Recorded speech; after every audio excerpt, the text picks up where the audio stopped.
Picture this, a magnificent city of glittering spires and advanced technology, built on an island of unparalleled beauty, thriving for centuries before vanishing beneath the waves in a single, terrible day and night. This is the legend of Atlantis, one of the most famous stories ever told, a tale that has captivated dreamers, adventurers, and scholars for more than 2,000 years. But what if I told you that Atlantis is just the beginning? All across our planet, woven into the very fabric of human history, are whispers of other worlds, entire civilizations, continents, and kingdoms that seemingly disappeared without a trace, leaving behind only tantalizing clues and epic stories passed down through generations. These are the ancient myths of the lost world, and they speak to a fundamental human curiosity about what might lie just beyond the edge of the map or buried deep beneath the sands of time.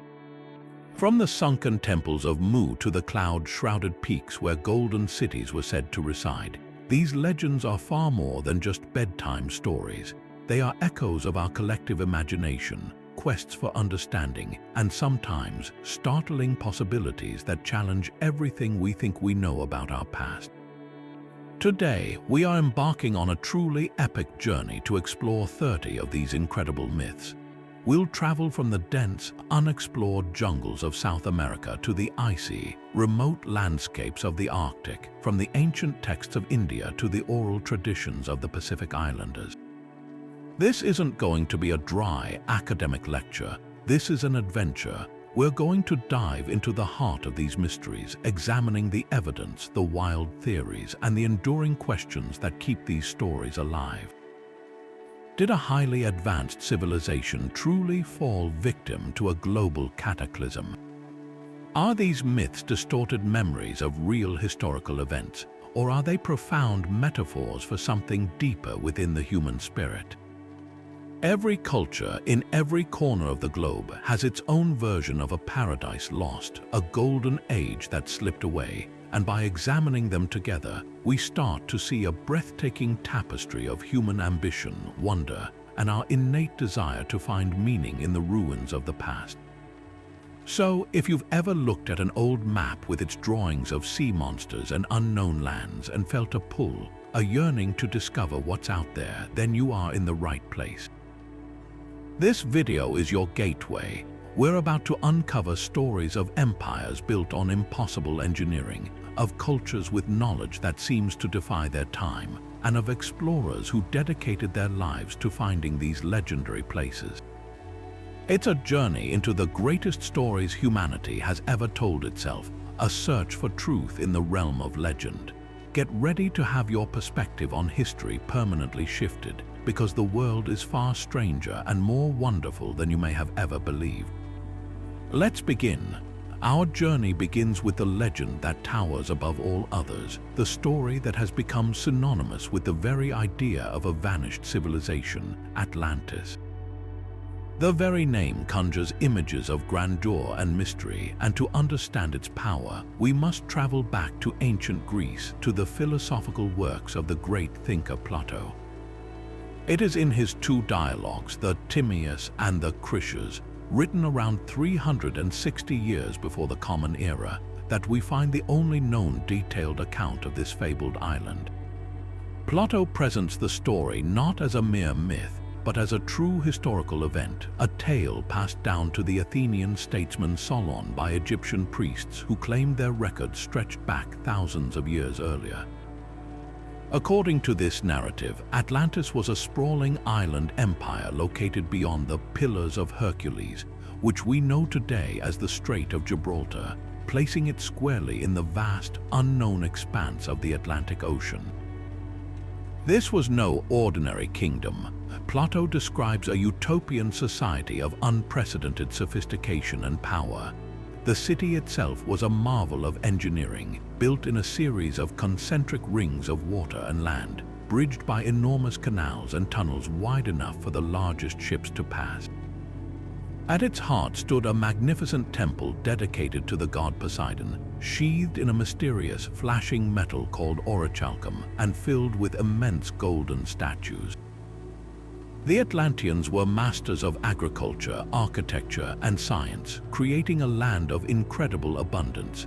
But their society was also formidable. They fielded a massive, highly disciplined army and navy that projected power across the known world from Europe as far as Libya and Egypt. For generations, they were a noble and virtuous people, but over time, Plato tells us, their divine nature became diluted with human fallibility. They grew arrogant, greedy, and militantly aggressive, setting their sights on conquering the entire Mediterranean. It was this hubris that ultimately sealed their fate. The end came with terrifying swiftness. Plato writes of violent earthquakes and floods, and in a single terrible day and night, the entire island of Atlantis was swallowed up by the sea and vanished. This catastrophic demise, a divine punishment for their corruption, is what transformed the civilization from a historical power into an eternal mystery.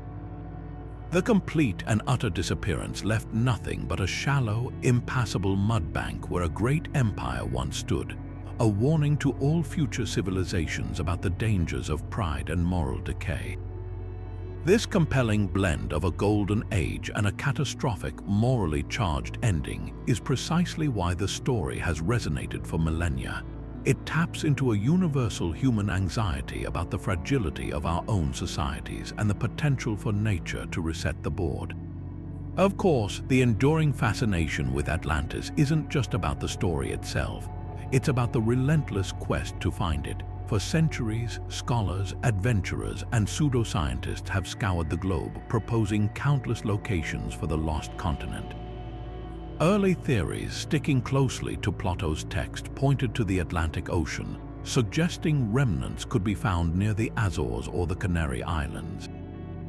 Others, looking for a cataclysm that fits the description, have looked to the Mediterranean, proposing the Minoan civilization on the island of Thera, modern-day Santorini, which was indeed devastated by a colossal volcanic eruption around 1,600 years before the Common Era. Some more speculative theories have placed Atlantis in the Caribbean, linking it to the Bimini Road or even in Antarctica, suggesting a shift in the Earth's crust buried it under ice. Each theory attempts to match geological evidence with Plato's timeline and description, but the sheer variety of proposed locations highlights a fundamental question. Was Plato recording a real historical event, or was Atlantis a powerful philosophical allegory? A fictional tale designed to illustrate his ideas about the ideal state and its potential pitfalls. This unanswered question is what solidifies Atlantis as the undisputed benchmark for all lost world stories. It possesses the perfect recipe for an enduring legend: a detailed, authoritative origin from a respected source, a description of an advanced and powerful society, a dramatic and complete mode of disappearance, and a wide open field for interpretation and exploration. Every subsequent myth of a vanished civilization is, in some way, measured against the template Atlantis created.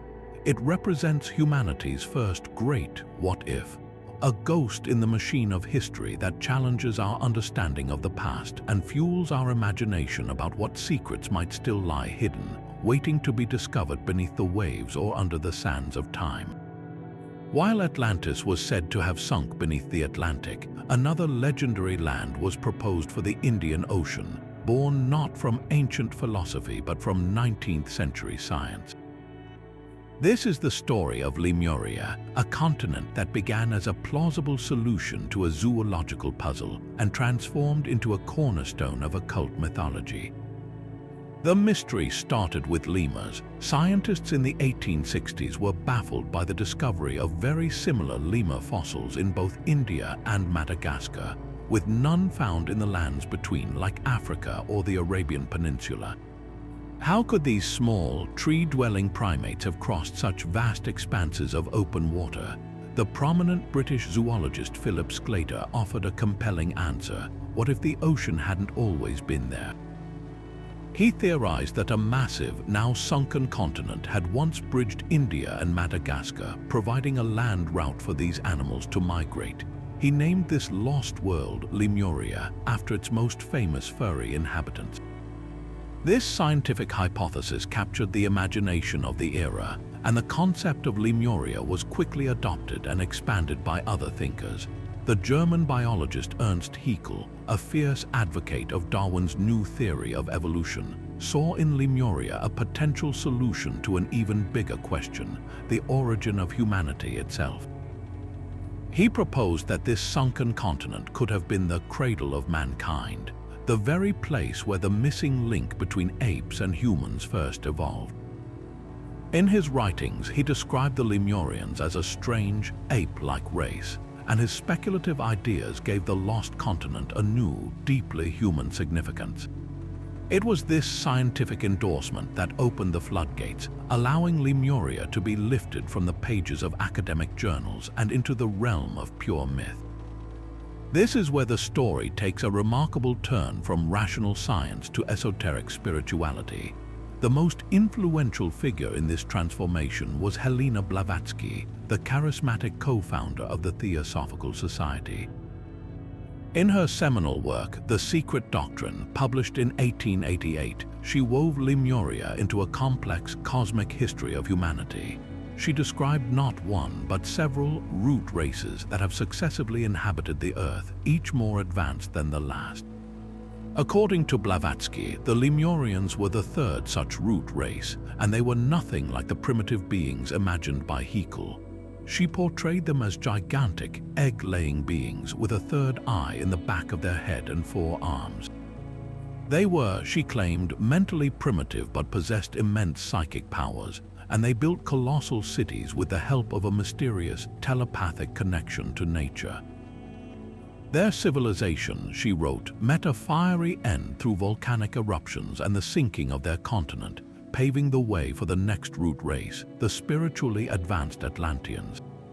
The ultimate fate of the scientific Lemuria, however, was not destruction by cataclysm, but obsolescence through a superior theory.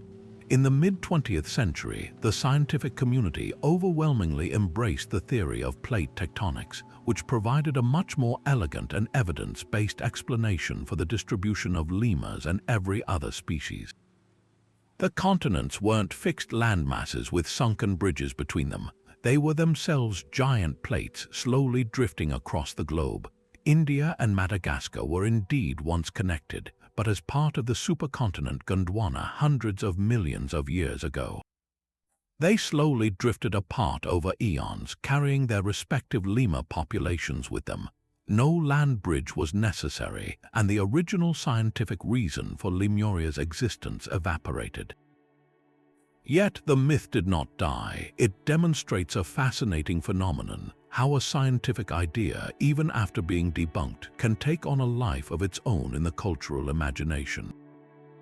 Freed from the constraints of geological fact, Lemuria flourished in New Age thought, spiritualist circles, and alternative histories. It became a Pacific equivalent of Atlantis, a sunken paradise of ancient wisdom, often linked to concepts of a golden age or a source of powerful, lost knowledge. The journey of Lemuria, from a rational hypothesis on a geologist's map to a land of psychic giants in occult literature, reveals as much about our desire to fill the blanks on the map with wonder as it does about the history of science itself. It stands as a powerful testament to the fact that a story, once unleashed, can be far more resilient than the facts that created it. From the scientific phantom of Lemuria, we sail eastward across the vast Pacific Ocean, where another legendary continent once captured the world's imagination. This is the story of Mu, often called the motherland of man, a sunken world said to be the true birthplace of all human civilization. Unlike Atlantis, which has roots in classical philosophy, the myth of Mu is a distinctly modern invention, born from a combination of misunderstood archaeology, fervent speculation, and outright fabrication. Its origins can be traced to the colorful and controversial figure of Augustus Le Plongeon, a 19th-century antiquarian and amateur archaeologist who was one of the first Westerners to conduct extensive excavations of Mayan ruins in the Yucatan. Le Plongeon became convinced that the Maya were the ancestors of all Old World civilizations, and he interpreted Mayan glyphs to tell a dramatic story of a great empire that had been destroyed when its continent, which he called Mu, sank into the ocean. He claimed Queen Mu of the Maya had escaped this cataclysm and founded Egyptian civilization, weaving a fantastical narrative that connected two ancient worlds. The myth truly found its voice, however, through a retired British colonial officer named James Churchward. In the 1920s, Churchward published a series of sensational books that claimed to reveal the full history of Mu.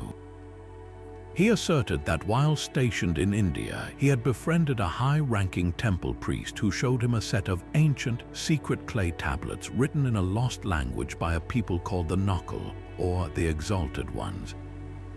Churchward said he spent years deciphering these tablets and learned that Mu was a massive continent spanning the Central Pacific, a veritable Garden of Eden that was home to 64 million people 12,000 years ago. He described an idyllic, technologically advanced civilization free from disease and violence, a land of sprawling cities and lush vegetation, where humanity first developed its arts, sciences, and religion. According to his story, this paradise was obliterated when massive underground gas chambers collapsed, causing the entire continent to sink in a geological instant, leaving only the highest mountain peaks as the scattered islands we see in the Pacific today. Churchward's narrative was packed with specific, tantalizing details that gave it an air of authenticity. He argued that the great stone statues of Easter Island were not mysterious heads but the last surviving sentinels of Mu, solemn figures gazing back toward their drowned homeland. He saw echoes of the Nokal language and Mu's symbols in ancient texts and carvings from across the globe, from Mexico to India, proposing that refugees from the sinking continent had seeded all subsequent cultures. This grand, unifying theory was incredibly appealing, offering a simple, single origin for humanity's diverse achievements and explaining away countless archaeological mysteries with one cataclysmic event. For a public captivated by the discovery of Tutankhamun's tomb and hungry for stories of lost worlds, Churchward's books became bestsellers, cementing Mu in the popular imagination as a real place. Yet, from the very beginning, the entire edifice of Mu was built on sand, or more accurately, on a complete lack of evidence. No other scholar has ever seen the Nokal tablets, and Churchward provided no photographs or physical proof of their existence. Modern geology completely refutes the possibility of an entire continent sinking in the Central Pacific. The seafloor there is composed of dense basaltic rock that forms the durable Pacific Plate, which has been stable for tens of millions of years. There is no geological mechanism that could cause such a vast landmass to simply vanish without a trace in the time frame Churchward described. Furthermore, archaeologists and linguists have thoroughly debunked his translations and cultural connections, pointing out that his interpretations of Mayan glyphs and other ancient scripts are pure fantasy, bearing no resemblance to the meanings later deciphered by legitimate experts. So why did the myth of Mu endure long after its foundations were exposed as fiction? It speaks to a profound and persistent human desire for a singular, noble origin story. The idea of a universal mother culture, a golden age when humanity lived in harmony and possessed profound wisdom, is a powerful counterpoint to the complex, messy, and fragmented story revealed by actual archaeology. Mu, like Atlantis and Lemuria, represents a simpler, more romantic past. Its legacy is a testament not to a real historical place, but to our endless capacity for wonder and our yearning to find a lost paradise, a forgotten home that explains who we are and hints at a greatness we feel we may have lost along the way. Now we journey from the sunken continents of the ocean to the dense, uncharted jungles of South America, where a legend of unimaginable wealth fueled an age of exploration, greed, and tragedy. This is the story of El Dorado, a name that evokes a city of pure gold. But the truth is far more fascinating because El Dorado didn't start as a place at all. It began as a man. The term El Dorado is Spanish for the Gilded One or the Golden Man, and its origins lie with the Muisca people, a sophisticated confederation of tribes living high in the Andes of what is now Colombia. The Muisca were renowned for their masterful goldwork, but they did not value gold as currency. For them, it was a sacred material, a conduit to the gods. This spiritual significance was at the heart of a breathtaking ceremony to inaugurate a new chief. Imagine the scene at Lake Guatavita, a deep, circular lake formed in an ancient meteorite crater, its dark waters holding an air of profound mystery. Here, the newly appointed leader, stripped bare, would be covered from head to toe in sticky resin, and then blown with fine gold dust until he shimmered in the sunlight, literally becoming a man of gold. He would then be carried out on a ceremonial raft piled high with gold and emeralds, accompanied by 4 principal chiefs also adorned with dazzling jewels. As the raft reached the center of the lake, the air thick with incense and chanting, the Gilded One would dive into the cold, dark waters, washing the gold from his body as an offering to the gods. His attendants would then cast the immense treasure of artifacts and raw gold into the lake. This was not an act of display, but one of sacrifice and spiritual reciprocity, a way to ensure the balance and fertility of the land for his people. When the first Spanish conquistadors, led by Gonzalo Jimenez de Quesada, reached Muisca territory in 1537, they heard fragments of this story. Their minds, already feverish with dreams of the untold riches they had found in the Aztec and Inca empires, immediately latched onto the image of a man coated in gold. They fundamentally misunderstood the ritual's purpose, seeing only the material, not the spiritual meaning. In the telling and retelling around campfires and in port cities, the story began to warp and inflate. If there was a man who could casually cover himself in gold dust, they reasoned, then surely his city must be even richer. The single golden man quickly transformed in the European imagination into a golden king, then a golden city, and finally an entire empire of gold hidden somewhere in the vast, unmapped interior of the continent. El Dorado was born, a phantom prize that would taunt explorers for centuries. This misinterpretation set off one of the most relentless and devastating treasure hunts in history. Expeditions of hundreds and sometimes thousands of men plunged into the unforgiving jungles and swamps of the Amazon and Orinoco basins, territories far removed from the original Muisca homeland. These quests were exercises in brutal futility. One of the most famous was led by the conquistador Gonzalo Pizarro in 1541. After hearing native tales of a land of cinnamon trees and gold east of Quito, he and his massive force, along with thousands of indigenous porters and slaves, hacked their way into the jungle. They found no cities of gold, only disease, starvation, and hostile tribes. The expedition disintegrated into cannibalism and despair. Francisco de Orellana, sent ahead to scout for food, ended up being swept down the entire length of the Amazon River, becoming the first European to navigate it, but finding no trace of El Dorado.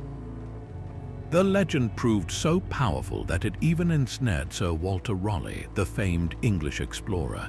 He became obsessed with finding El Dorado, which he believed was a city called Manoa on the shores of a vast Lake Parima in the highlands of Guyana.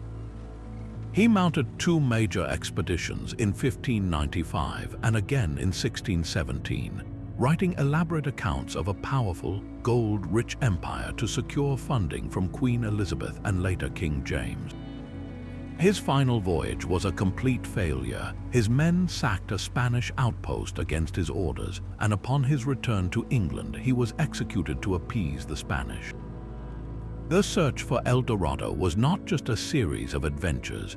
It was a catastrophic force that reshaped the map of South America through violence, disease, and relentless exploration, all in pursuit of a mirage that began with a single, shimmering man diving into a sacred lake. The tragic irony, of course, is that the real treasure was in the very place the legend started.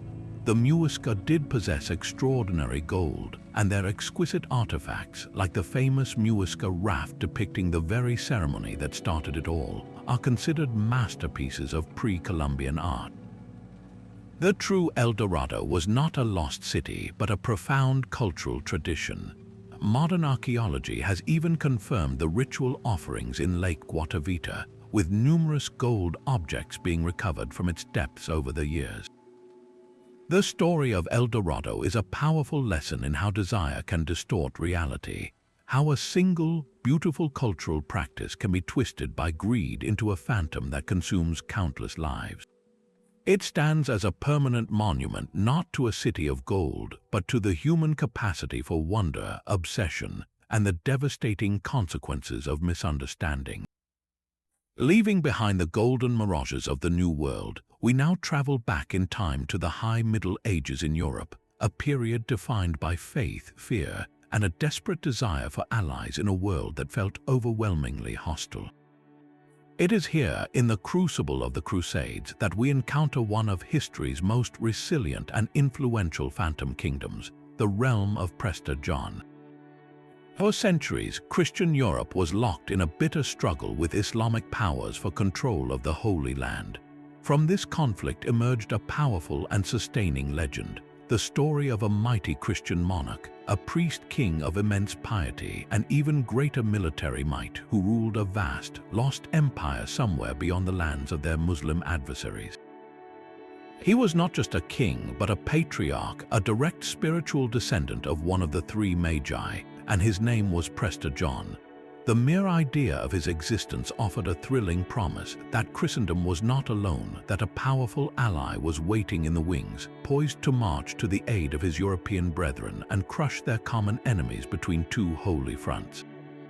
This tantalizing rumor solidified into an apparent reality in the 12th century with the circulation of a document that would captivate the continent for generations, the Letter of Prester John. Addressed to the Byzantine Emperor and the Holy Roman Emperor, this extraordinary text presented itself as a first-hand account from the great king himself, describing his kingdom in breathtaking, almost otherworldly detail. It was a land of such staggering wealth that the very tables in his palace were made of solid gold and emeralds, and his scepter was carved from a single, enormous pearl. But the letter described more than just material riches. It spoke of miracles and marvels that defied belief. Within his borders lay the fountain of youth, whose waters could restore a man's youth if he bathed in them 3 times. There was a magic mirror through which Prester John could survey every province of his vast dominion. His land was home to strange races of people, men with horns and eyes in their shoulders, others who were centaurs, and tribes who could live solely on the scent of apples. This was a realm where the fantastic and the divine coexisted, a paradise on earth governed by a righteous and all-powerful Christian ruler.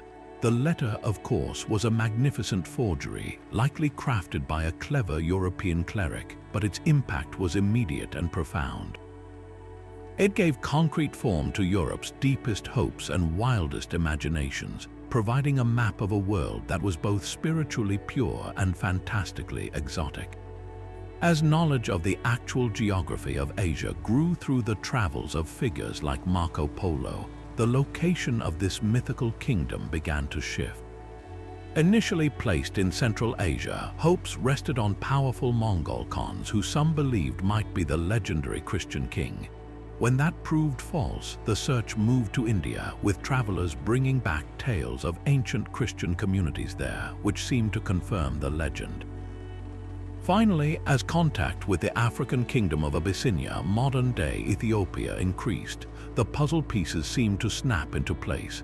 Here was a real, powerful, and deeply Christian nation, isolated for centuries in the highlands of East Africa, surrounded by Muslim and pagan lands, exactly as the legend had described. The myth of Prester John had, at last, found a home on the map. This belief directly shaped the course of history, driving exploration and framing international diplomacy for centuries. Portuguese explorers like Prince Henry the Navigator sent ships down the coast of Africa with 2 explicit goals: to find a sea route to the spice-rich Indies and to make contact with the legendary Prester John, whom they now firmly believed ruled in Ethiopia. They saw him as the key to a grand strategic alliance that would encircle their Islamic rivals. When Portuguese envoys finally reached the court of the Ethiopian emperor in the 1520s, they were initially ecstatic. They had found an ancient Christian kingdom with its own unique traditions, magnificent rock-hewn churches, and a lineage of rulers that stretched back to the biblical King Solomon and the Queen of Sheba. Yet the reality was a complex disappointment. The Ethiopian emperor was not the all-powerful patriarch of European fantasy. He was a real ruler with his own political concerns and no vast armies of mythical creatures at his command. The dream of a pan-Christian crusade faded, but the centuries-long quest for Prester John had irrevocably linked Europe and Ethiopia and helped to fill in the blank spaces on the world map, proving that sometimes the search for a myth can lead to the discovery of a reality far more rich and complex than the fiction that inspired it.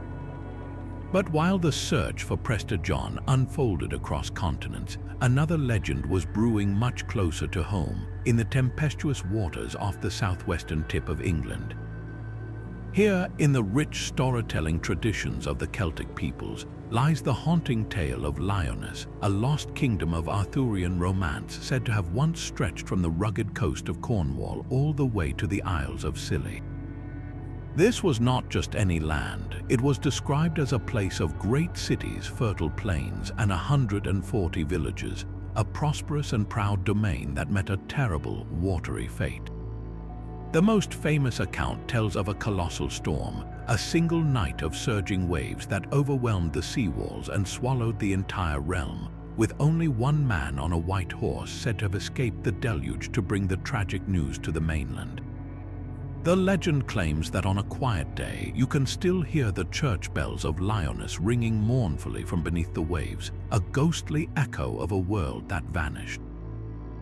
This lost land is deeply woven into the fabric of the Tristan and Isolde romance, one of the great tragic love stories of the medieval period. In these tales, Lyonesse is the homeland of the heroic knight Tristan, a landlocked kingdom from which he departs for the court of his uncle, King Mark of Cornwall. It is from this noble lineage in Lyonesse that Tristan gains his identity and his tragic destiny, setting sail on the very waters that would one day, according to the myth, consume his ancestral home. This connection elevates Lyonesse from a simple folktale into a foundational piece of the Arthurian canon, a lost world that provides the backstory for one of its most iconic and tormented heroes. The land's dramatic sinking adds a layer of profound melancholy to Tristan's own story, as if his personal tragedy of forbidden love was prefigured by the cataclysmic loss of his entire kingdom, a double portion of sorrow for a knight doomed by fate. What makes the story of Lyonesse so uniquely compelling is that, unlike many myths of sunken continents, geological science provides a tangible, plausible seed of truth for this Celtic legend. During the last ice age, when vast amounts of the world's water were locked up in glaciers, global sea levels were dramatically lower. The area between mainland Cornwall and the Isles of Scilly was not open ocean but a low-lying, habitable plain, part of a larger landmass known as Doggerland that connected Britain to continental Europe. As the ice sheets melted between 12,000 and 5,000 years ago, sea levels rose relentlessly, slowly, and inexorably flooding these coastal plains. This was not a single, catastrophic event like the one described in the legend, but a gradual process over generations. However, for the people living there, it would have been a time of constant, creeping loss, a forced retreat as the sea claimed their fields, forests, and eventually their homes. The memory of this lost landscape, passed down orally for thousands of years, could easily have been compressed in the collective imagination into one great, dramatic flood, transforming a slow geological process into the epic story of Lyonesse's overnight destruction. Modern technology has given us the ability to peer into these sunken realms and see the ghost of this lost world. Sonar mapping of the seabed between Cornwall and the Scilly Isles reveals a submerged landscape that is startlingly vivid, a drowned world of valleys, ridges, and what appear to be ancient river channels, all now lying silent beneath the waves. These are not the orderly streets and towers of a legendary kingdom, but they are the undeniable contours of a once dry land, a place where humans and animals almost certainly roamed. This tangible evidence bridges the gap between myth and reality, suggesting that the story of Lyonesse is not pure fantasy, but a folk memory of a very real geological event. The legend preserves the trauma of a people who watched their world slowly disappear, a story so powerful that it became immortalized in the grand tapestry of Arthurian romance, forever linking the fate of a knight to the fate of his sunken homeland. From the Celtic mists of Lyonesse, we travel across the English Channel to the rugged coast of Brittany, where another potent legend of a sunken city speaks to the eternal struggle between humanity and the sea. This is the haunting tale of Wise, a story so deeply embedded in Breton culture that it feels less like a myth and more like a shared memory of a profound loss. It is said that long ago, off the coast of what is now the Bay of Douarnenez, there stood a city of unparalleled splendor, the most beautiful in all the world. Its white marble towers and spires of gold glittered so brightly they rivaled the sun itself. Wise was a marvel of engineering, a city built below sea level, protected from the relentless ocean by an immense dike. The only entrance from the sea was a single, massive bronze gate, and the key to this gate hung on a chain around the neck of its wise and pious king, Gradlon. So long as the gate remained locked, the city thrived in its opulent safety, a testament to human ingenuity reigning in the wild power of the sea. But this paradise contained a fatal flaw, not in its walls, but in the heart of the king's own daughter, Princess Dahat. Described as incredibly beautiful but willful and reckless, Dahat grew bored with the pious tranquility of her father's court. She craved excitement and indulgence, and under her influence the city of Wise began to change. She hosted lavish, endless parties where virtue was abandoned and decadence became the new creed. The once sacred halls echoed with the sounds of debauchery, and the city's moral foundations crumbled as quickly as its physical ones soon would. The legend tells us that Dahat, in her search for ever greater thrills, took a mysterious and handsome stranger as a lover, a knight who appeared from the sea. Unbeknownst to her, this knight was a demon in disguise, sent to orchestrate the city's downfall. Whispers and the mournful sound of a church bell from beneath the waves fueled his manipulations, and he played upon her desires, convincing her that the greatest pleasure would be to hear the ocean's roar from within the city walls. He dared her to prove her love by bringing him the one thing that stood in their way, the key to the bronze gate. One fateful night, during a particularly wild celebration, a drunken Dahat stole into her sleeping father's chamber and slipped the sacred key from around his neck. She delivered it to her demon lover, who immediately raced to the seawall. As he turned the key and threw the great gate open, a monstrous storm was conjured, and the full fury of the ocean surged through the breach. King Gradlon was awakened by the roar and the screams, and the thunderous voice of Saint Gwynplaine, his own advisor, urging him to flee. He seized his daughter and mounted his magical horse, Morvark, a steed that could gallop across the waves. As they fled the drowning city, Saint Gwynplaine's voice boomed again, declaring that the weight of Dahat's sin was dragging them down. To save himself and his horse, the heartbroken king had no choice but to push his own daughter into the raging waters. She sank beneath the waves, and as she did, the sea is said to have calmed, leaving only the king as the lone survivor, gazing upon the empty bay where his magnificent kingdom once stood. This classic version of the myth is a powerful and unambiguous morality tale, a stark warning about the dangers of sin, disobedience, and the corrupting influence of decadence. The fall of Wise is not a random geological disaster, but a direct divine punishment. The king's piety is contrasted with the princess's hedonism, and the security of the city is shown to be dependent not just on physical barriers, but on the moral integrity of its rulers. Dahut's actions transform her from a mere spoiled princess into a figure akin to Eve in the Garden of Eden, whose transgression leads to the loss of paradise for everyone.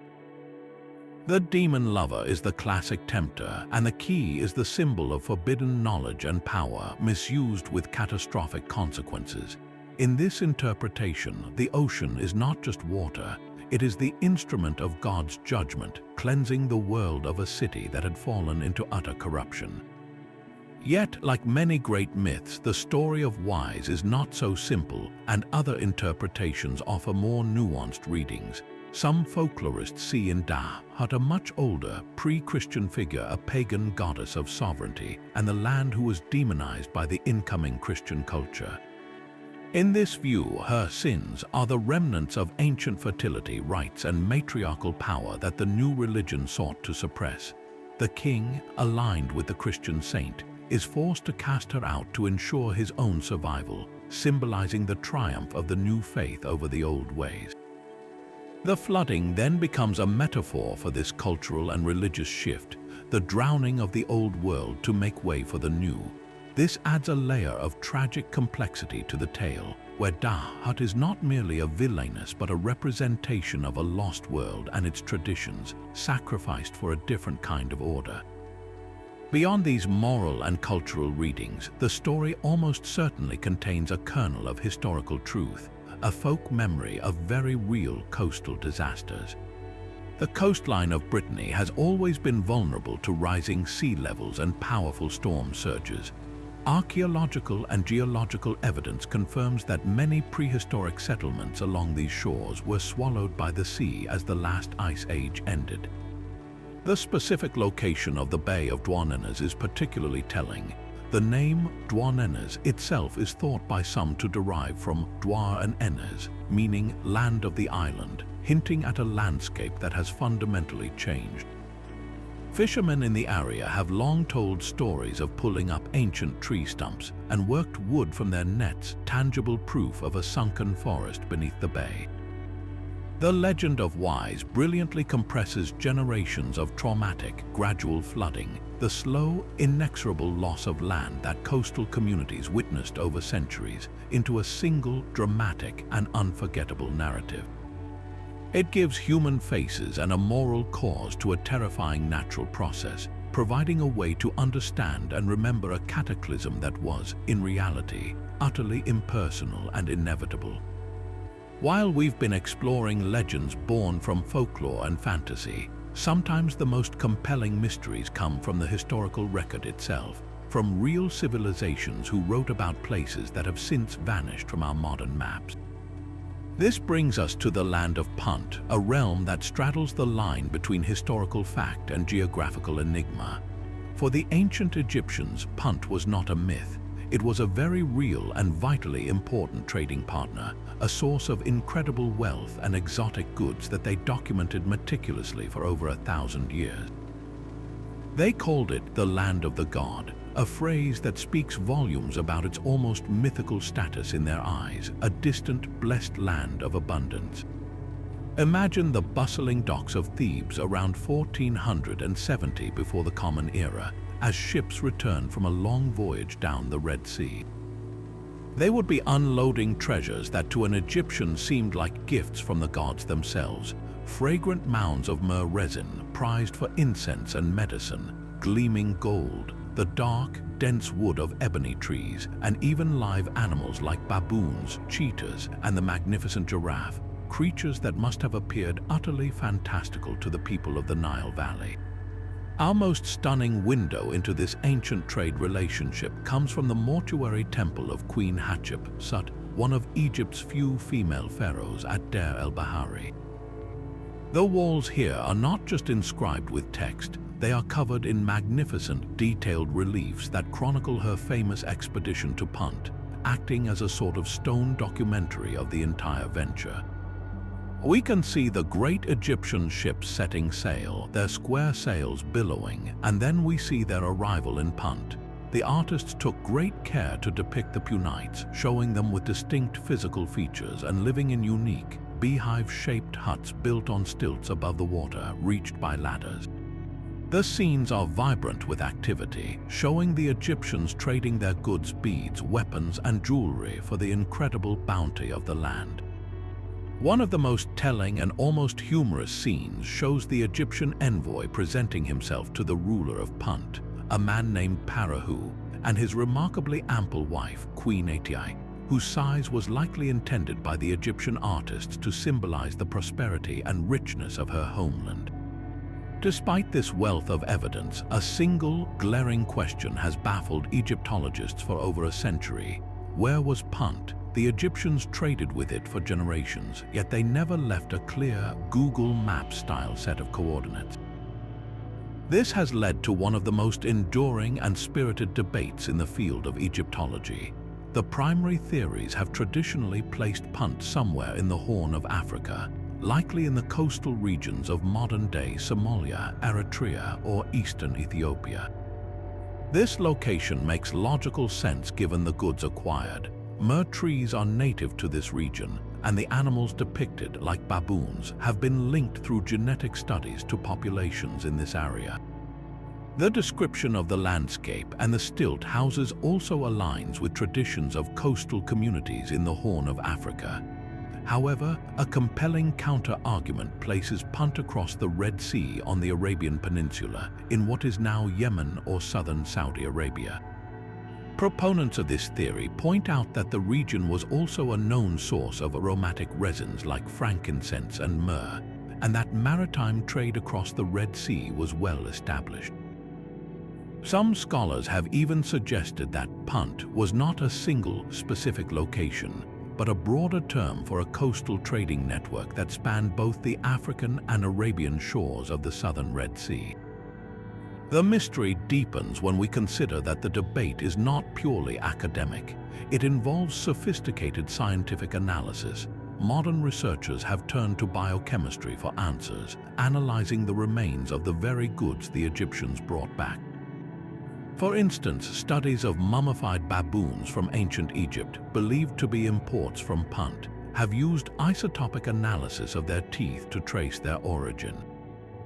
The chemical signature of the water they drank as juveniles points strongly to a homeland in Eritrea or eastern Ethiopia, giving significant weight to the African hypothesis. Similarly, residues of resins found in ancient Egyptian containers can sometimes be traced to specific plant species and their native ranges.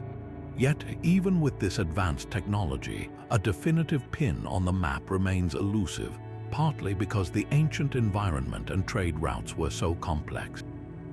The land of Punt endures as a powerful reminder that our knowledge of the ancient world is still evolving.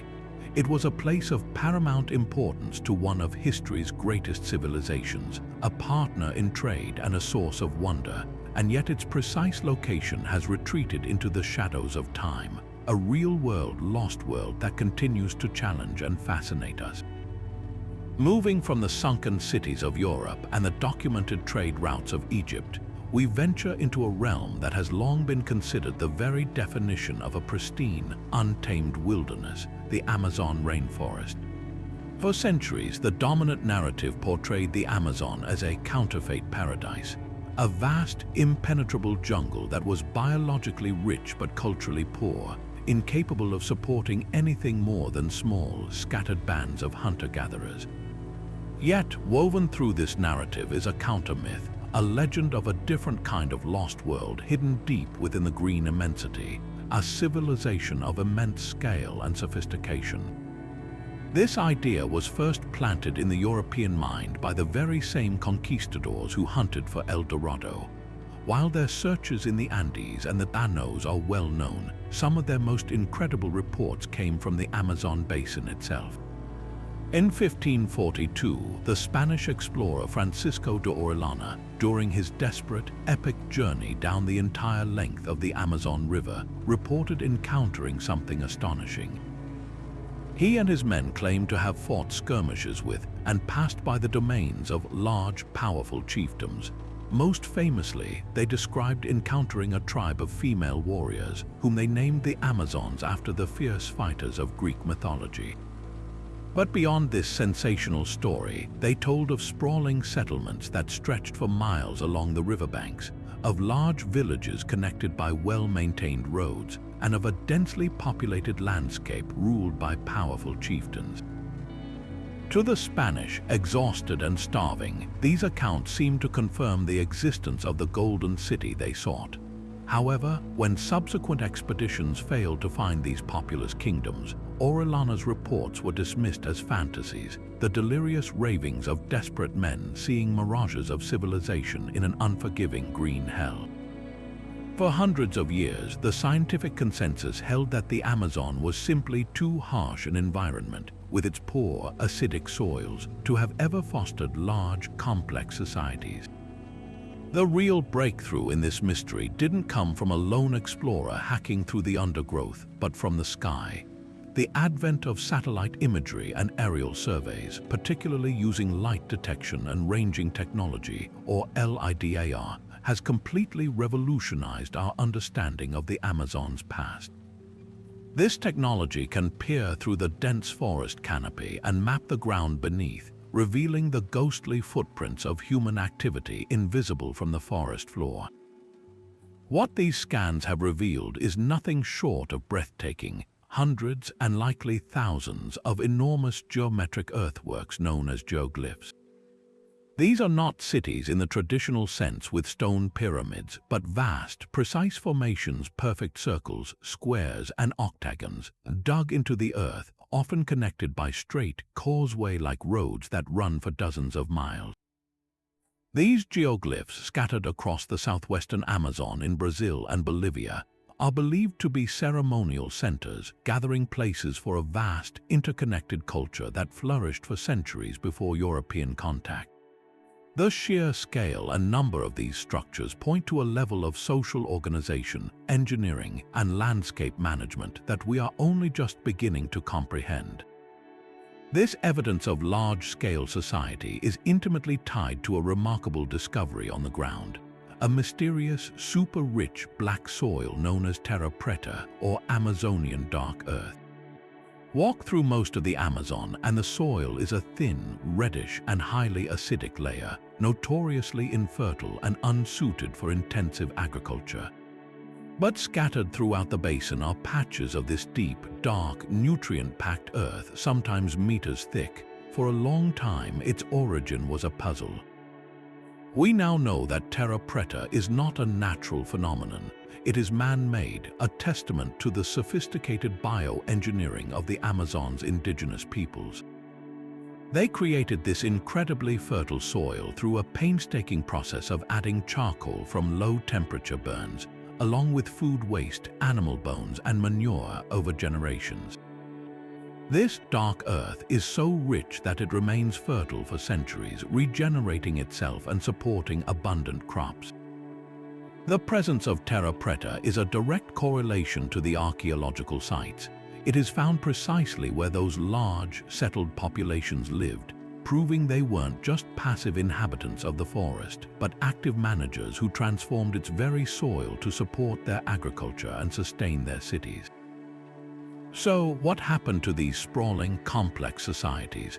The tragic answer likely lies not in war or a single cataclysm, but in an invisible killer that raced ahead of the European explorers themselves: disease.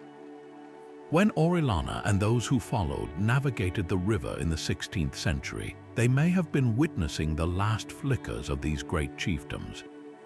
It is estimated that up to 95% of the indigenous population of the Americas was wiped out by diseases like smallpox, measles, and influenza, for which they had no immunity. These old-world plagues spread like wildfire along trade routes, devastating communities long before any European ever set foot in them. A densely populated, interconnected Amazon would have been horrifically vulnerable. Within a few generations of contact, these millions of people would have perished. Their fields, no longer tended, were reclaimed by the voracious jungle. Their wooden structures and thatched roofs rotted away in the humid climate, leaving only the enduring geoglyphs and the inexplicably fertile terra preta as the only clues to their existence. The legend of a lost Amazonian civilization, therefore, is a myth that has been tragically and spectacularly confirmed by modern science. It wasn't a single golden El Dorado, but a mosaic of numerous large-scale, sophisticated cultures that managed the rainforest, built monumental earthworks, and sustained populations in the millions. Their world was not lost to a sudden cataclysm, but to a demographic collapse so complete that it allowed the forest to erase nearly all visible traces within a century, creating the illusion of an eternal wilderness that early 20th century anthropologists took for granted. The true lost city of the Amazon is not a place of gold, but a lost way of life, a profound demonstration of human ingenuity in adapting to one of the planet's most challenging environments, and a sobering reminder of how quickly a world can vanish. Now we turn from civilizations lost to geography and time, to a legend that proposes an entirely different kind of lost world, one not on the surface of our planet, but hidden deep within it. This is the extraordinary and enduring theory of the hollow Earth, a concept that suggests our world is not a solid sphere, but a hollow shell containing other lands, other suns, and other civilizations waiting to be discovered. At the heart of this subterranean mythology lies the kingdom of Agartha, a name that conjures images of a vast, illuminated paradise nestled inside the Earth's crust, populated by a race of advanced, spiritually enlightened beings who watch over our surface world. The journey of this idea, from a legitimate scientific hypothesis to a cornerstone of occult lore and modern conspiracy, is one of the strangest and most fascinating detours in the history of human thought. The concept of a hollow world didn't start with mystics or storytellers. It began in the hallowed halls of science. One of its most prominent early proponents was none other than the brilliant English astronomer Edmund Halley of Halley's Comet fame. In 1692, Halley was wrestling with a perplexing problem.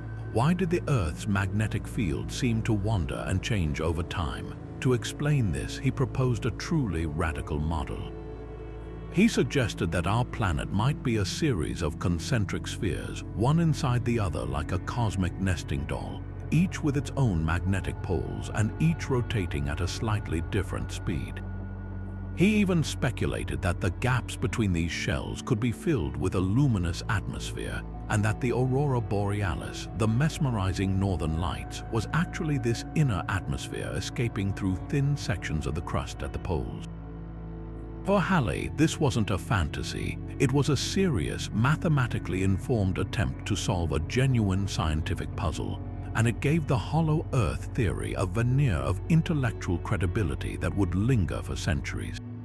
This scientific framework was soon seized upon by authors and thinkers who transformed it from a geomagnetic model into a stage for adventure and social commentary.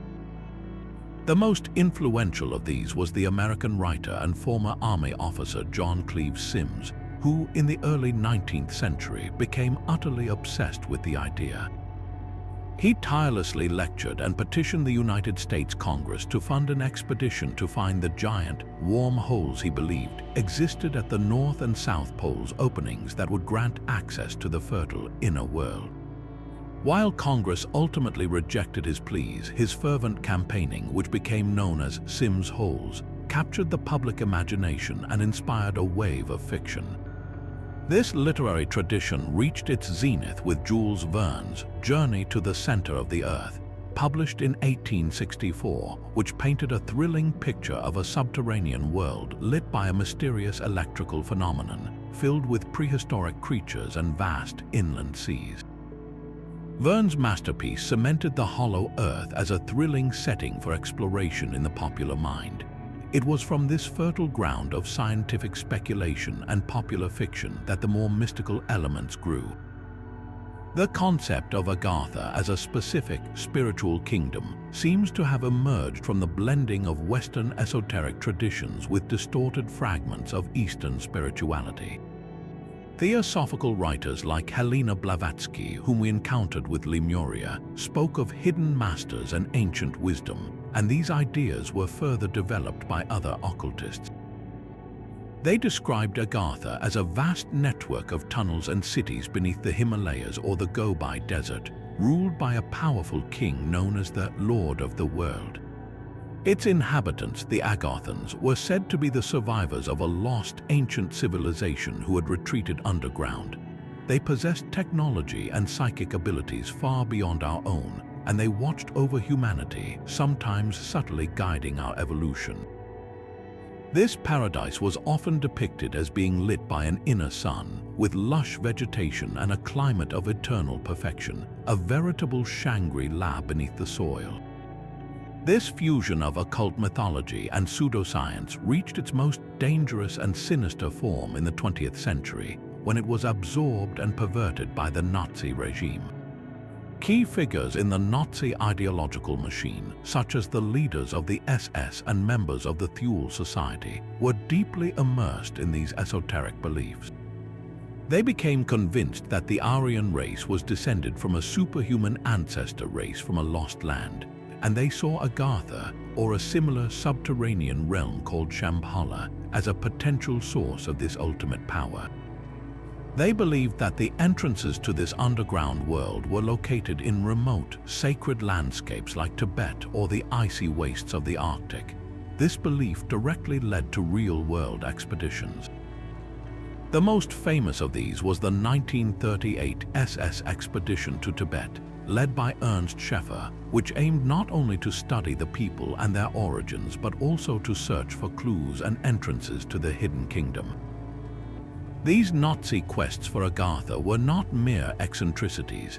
They were a core part of their twisted worldview, a desperate search for a mythological justification for their ideology and a hope to acquire supernatural weapons. So why does this theory, thoroughly debunked by every branch of modern science, persist with such tenacity? The evidence against a hollow Earth is overwhelming and comes from multiple directions. Seismology, the study of earthquakes, shows us how seismic waves travel through the planet. The specific ways these waves move and reflect tell us definitively that the Earth is composed of a solid crust, a mostly solid mantle, a liquid outer core, and a solid inner core. The sheer weight and density of our planet, along with our understanding of gravity, make a hollow structure and physical impossibility. The immense pressure would cause any cavity to collapse instantly. Furthermore, our direct observations of the poles via satellites and explorers have revealed no gaping holes leading to a warm inner world, only vast expanses of ice. And yet, the myth endures because it taps into something primal. It represents the ultimate what-if, the final frontier of exploration. It offers a comforting, hidden sanctuary, a place where a perfect, advanced society exists untouched by our surface wars, pollution, and folly. It is the ultimate secret, a kingdom of wisdom just out of reach, and in a world that often feels fully mapped and explained. The idea that there could be an entire world left to discover, right beneath our feet, is a powerful and irresistible fantasy. While the hollow Earth theory captured imaginations with a world inside our own, another ancient legend proposed a lost paradise not below, but at the very top of the world, in a realm of eternal sunshine and divine favor. This is the story of Hyperborea, a land that takes its name from the Greek words for beyond the north wind. According to the poets and historians of ancient Greece, this was a place of perfection, a blessed island continent situated so far to the north that it existed outside the realm of Boreas, the chilling, harsh wind of winter. In this idyllic domain, the sun was said to shine 24 hours a day, the climate was eternally spring-like, and the land produced 2 abundant harvests every year. It was inhabited by a race known as the Hyperboreans, who were described as giants, living for 1,000 years in a state of uninterrupted peace, health, and harmony. Their society knew no strife, no sickness, and no old age. They spent their seemingly endless lives feasting, playing music, and dancing, in a state of bliss that made them beloved by the gods. This utopia was intimately connected to one of the most important deities in the Greek pantheon, Apollo, the god of the sun, light, music, and prophecy. The myths tell us that Apollo did not remain in Greece year-round. When the winter months came, he would journey north in his chariot drawn by swans to reside among the Hyperboreans. This annual migration transformed their land into a kind of divine winter retreat, a sacred space where the god could rest and recharge. This connection was more than just a story. It had a tangible expression in the real world. The Hyperboreans were said to send annual offerings to Apollo's shrine on the island of Delos, the god's legendary birthplace. These offerings, which included the first fruits of their miraculous harvests, were not carried by human messengers but passed from one neighboring tribe to the next in a sacred chain of delivery, a testament to the land's mystical isolation and its special relationship with the divine. The classical descriptions of Hyperborea are compelling, yet they are also deliberately vague, placing it in a mythical geography that was more conceptual than cartographic.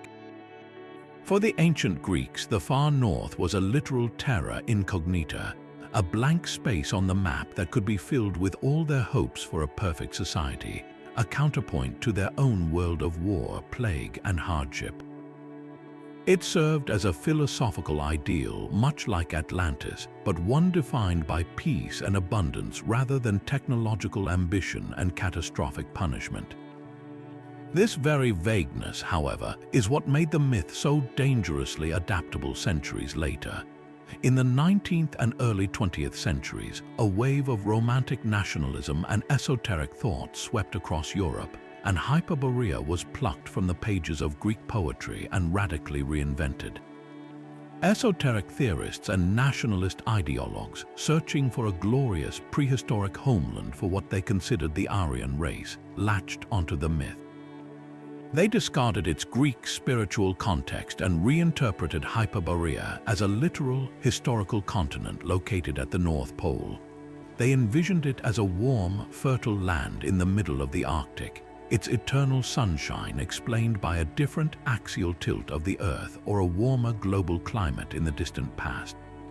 This pseudoscientific reinterpretation was not a harmless intellectual exercise. It was weaponized by various nationalist and later Nazi groups to support their racist ideologies. Thinkers like the French esotericist René Guénon and German occultists associated with the Thule Society posited that the Hyperboreans were the original, pure Aryan master race, a white, blonde, and blue-eyed people of supreme intelligence and spiritual power. In this twisted narrative, a global cataclysm often linked to the last ice age destroyed their polar paradise, forcing them to migrate southward. These Hyperborean refugees were then said to have founded all the great civilizations of history, from ancient India to classical Greece and the Germanic tribes, carrying their superior bloodline and wisdom with them.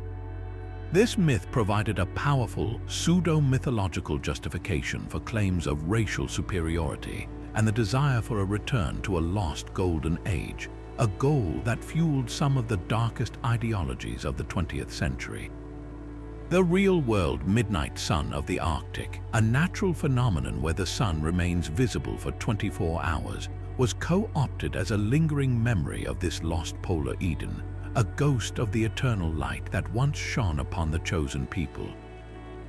Today, the scientific understanding of the Arctic completely refutes the possibility of a recent temperate continent at the pole. Geological surveys and core samples show the Arctic has been a frozen ocean covered by thick ice for millions of years.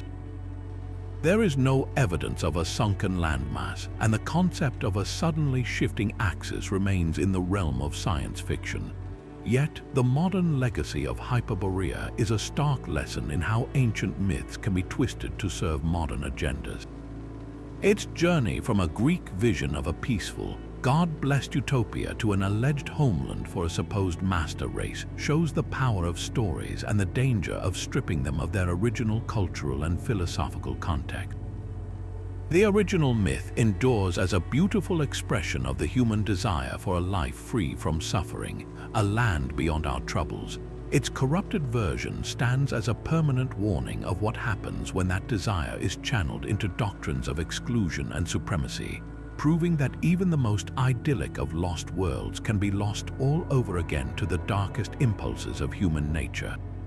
While the Greeks dreamed of Hyperborea and the Celts sang of Lyonesse on the other side of the world, in the sacred texts of India lies one of the most detailed and spiritually significant legends of a sunken kingdom. This is the story of Dwarka, the celestial capital of Lord Krishna, a city so magnificent it was said to have been conjured into existence in a single day by divine will. According to the epic Mahabharata and the later Puranas, Dwarka was no ordinary metropolis. It was a fortress of gold and silver, studded with emeralds and other precious stones, its streets paved with crystal and lined with palaces whose spires seemed to touch the heavens. This island city, protected by massive ramparts and accessible only through heavily guarded gates, was the seat of Krishna's power, a thriving hub of commerce and culture that served as a sanctuary for his Yadava clan and a symbol of his righteous rule. The texts describe a place of unparalleled prosperity, where the very air was filled with the sound of music and celebration, a divine kingdom on earth that stood as a bulwark against chaos and adharma, or unrighteousness. The connection between the city and its divine ruler is the very heart of the legend, making its fate inseparable from Krishna's own mortal journey. The ancient texts explain that upon Krishna's death, marking the end of the Dvapara Yuga and the dawn of the current, more degenerate Kali Yuga, the ocean rose and swallowed Dwarka whole. The sea, which had once respected the city's boundaries, now rushed in to reclaim it, as if the cosmic order itself was resetting with the departure of its divine guardian. The Vishnu Purana gives a poignant account stating that after Krishna left his mortal body, the sea, which had been held back by the energy of Krishna as soon as the Lord left the world, broke its boundaries and submerged the whole of Dwarka. This was not a random catastrophe, but a deliberate and prophesied dissolution. The magnificent city, built for a god, was not meant to endure in a world without him. Its sinking was a cosmic event, a closing of a divine chapter that transformed Dwarka from a historical capital into an eternal symbol of transcendence and the impermanence of all worldly things. For centuries, this was considered a beautiful, profound allegory. Then, in the 1960s, something remarkable happened that would blur the lines between faith and archaeology. An Indian archaeologist named Dr. S.R. Rao began a systematic exploration of the coastal waters off the modern-day city of Dwarka in Gujarat, spurred by the precise descriptions of the city's location in the ancient text. What his team began to uncover, first with dredging and later with more sophisticated underwater surveys, sent shockwaves through the worlds of history and archaeology. Scattered across the seabed at depths ranging from 20 to 40 feet, they found the remains of a large, fortified settlement. They uncovered massive stone blocks, some weighing several tons, arranged in what appeared to be the foundations of walls and bastions. Most strikingly, they found a stone structure that many have interpreted as a jetty or a gateway, consistent with the descriptions of Dwarka's grand and busy ports. The evidence only grew more compelling with further dives. The seabed yielded a treasure trove of artifacts that pointed to a sophisticated maritime society that thrived there. Dozens of stone anchors, some with holes drilled for ropes, were discovered, suggesting a bustling harbor that saw trade from far and wide. Pottery shards, some with inscriptions, were recovered and dated using thermoluminescence. The results were stunning. Many of these artifacts were traced back to the second millennium before the Common Era, around 1500 BCE, a time frame that some scholars argue aligns with the traditional dating of the Mahabharata War and Krishna's era. Underwater explorers have also reported finding what look like submerged river channels, suggesting the coastline has changed dramatically, and that this ancient port city was likely on a river that has since shifted or been inundated by the rising sea level. a geological process that perfectly mirrors the legendary description of the ocean reclaiming the land. These discoveries don't prove the existence of a city built by a god in a day, but they do strongly indicate that a major, well-fortified and prosperous port city did indeed exist at this very spot, and that it was submerged just as the legends have always claimed. The archaeological finds at Dwarka have inevitably sparked intense debate. Mainstream historians urge caution, pointing out that while the submerged ruins are genuine, directly linking them to the Krishna of the Mahabharata is a leap. They argue the site could represent an earlier, powerful Harappan-era port or a later settlement that, over centuries, became associated with the Krishna legend. The dating of the artifacts also remains a point of contention, with some estimates placing the oldest settlements even further back in time. Yet, for millions of devotees, the discovery is nothing short of a validation of their faith. To them, the stone walls and anchors are tangible proof of the scriptures, a physical connection to the divine past they have always believed in. The sunken city of Dwarka stands at a fascinating crossroads. It is a place where myth and memory meet the hard evidence of stone and pottery, where an ancient story of a god-king finds a strange and powerful echo in the silent ruins beneath the waves. It challenges us to reconsider the layers of history buried within our oldest stories, suggesting that even the most miraculous of legends may yet hold a kernel of sunken truth. From the sunken god city of Dwarka, we travel now to the rugged and poetic coast of Wales, where a very different kind of legend speaks not of divine departure, but of human failing. This is the haunting story of Cantref Gwaelod, which translates to the Bottom 100, a reference to a vast, fertile kingdom said to have once stretched for 20 miles west of the present Welsh shoreline, now lying silent beneath the waters of Cardigan Bay. In its time, this was no barren seabed, but a prosperous lowland, a veritable breadbasket protected from the relentless Irish Sea by an intricate system of sea dikes and sluice gates. The legends describe a land of 16 fortified towns, of rich soil that yielded abundant crops, and a people who lived in comfort and security, their safety guaranteed by the strength of their walls and the vigilance of those who guarded them. It was a Welsh paradise, a lowland realm of such beauty and bounty that its memory has been kept alive in song and story for well over 1,000 years. The tragedy of this lost land centers on a single, flawed character, a figure whose name has become synonymous with negligence and its catastrophic consequences. The most famous version of the tale points to Sethanin, a nobleman and one of the two appointed gatekeepers responsible for the main dike sluice gates. These gates were crucial. They allowed fresh river water to flow out to sea at low tide while preventing the salt water from rushing back in during high tide.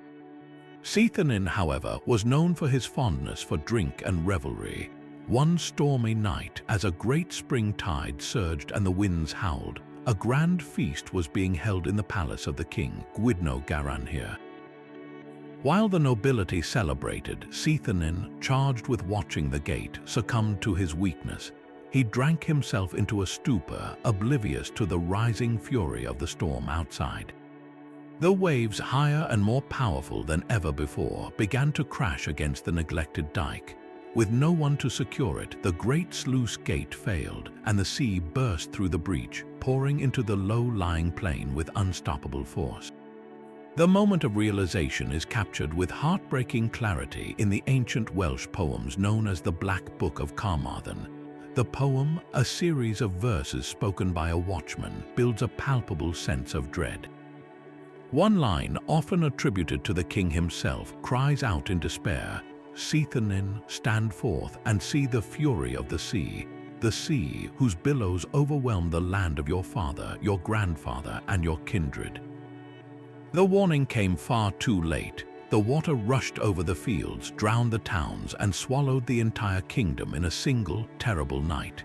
The bells of the churches are said to still ring out from beneath the waves, a ghostly knell heard by fishermen on quiet evenings, a perpetual reminder of the paradise that was lost through one man's failure to keep watch. This narrative is a classic and powerful moral fable, a stark warning about the perils of negligence, intoxication, and the abandonment of duty, where a single individual's weakness leads to the destruction of an entire world. Yet, as with all enduring myths, the story of Cantre Gwaelod is more than just a simple parable. It is almost certainly a folk memory, a poetic compression of a very real and gradual geological process. During the last ice age, sea levels were significantly lower, and what is now Cardigan Bay was indeed a wide, fertile plain, traversed by rivers and inhabited by humans and animals. As the glaciers melted, the sea began to rise, slowly encroaching on this coastal landscape over thousands of years. For the communities living there, this would have been a time of constant, creeping loss, a relentless retreat as their fields and forests were swallowed by the advancing waters.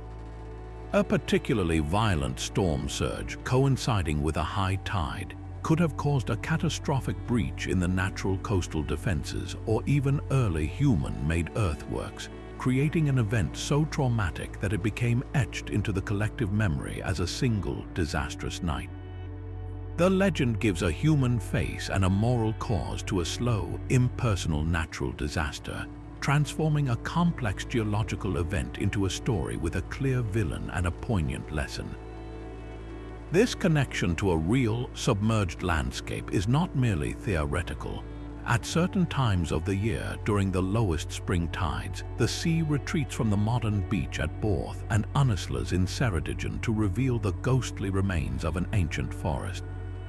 The stumps of oak, pine, and birch trees, preserved for millennia in the peat, rise from the sand like skeletal fingers. The sight is both eerie and profoundly moving, a tangible landscape from a lost world. Even more remarkably, in 2019, a series of human and animal footprints were discovered preserved in the hardened peat of this same area. These footprints, dating back over 4,000 years, provide direct physical evidence of people and wildlife, including aurochs, an extinct species of giant cattle walking across this now submerged land. Walking among these ancient tree stumps and seeing the fossilized footprints, it becomes impossible to dismiss the legend of Cantre Gwaelod as pure fantasy. You are standing on the very soil of the Lost Kingdom, seeing with your own eyes the forests that once stood there and the literal footsteps of its inhabitants. The legend and the landscape are inextricably linked, proving that some of our most powerful stories are not invented out of thin air, but are born from the land itself, from the deep, ancestral memory of a world that was quite literally washed away. Our journey through these lost worlds now takes us to a name that began as a geographical mystery and warped into one of the 20th century's most sinister ideological symbols, Thule. Its story starts not with gods or cataclysms, but with a single, intrepid Greek explorer from the city of Massalia, modern-day Marseille, named Pytheas. Sometime around 320 years before the Common Era, Pytheas embarked on an unprecedented voyage northward, sailing beyond the known confines of the Mediterranean and into the frigid, frightening waters of the North Atlantic.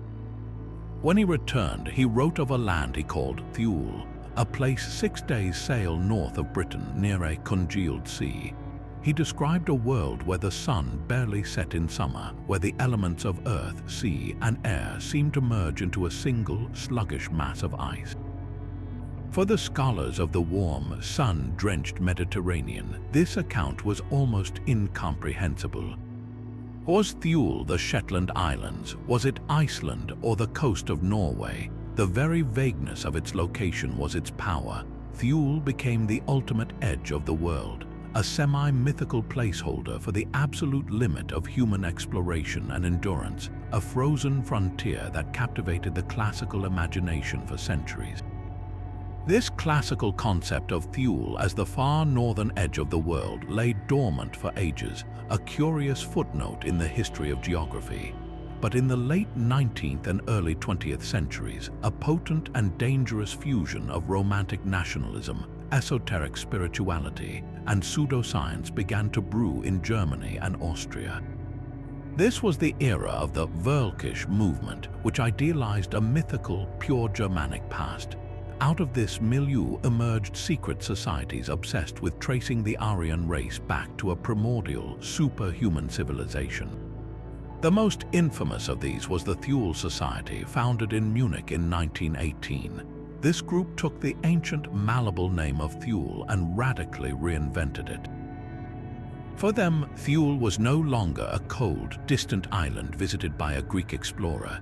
It was Hyperborea reimagined, a warm, fertile, and mighty continent at the North Pole, the original homeland of the Aryan people. They believed this polar paradise was the cradle of all high culture, and that its inhabitants possessed magical, superhuman powers. According to their twisted mythology, a global cataclysm destroyed Thule, scattering its advanced, blonde-haired, blue-eyed survivors across the world, where they went on to found all the great ancient civilizations. The Thule Society was far more than a club for eccentric mystics. It was a political and ideological incubator with direct ties to the nascent Nazi Party.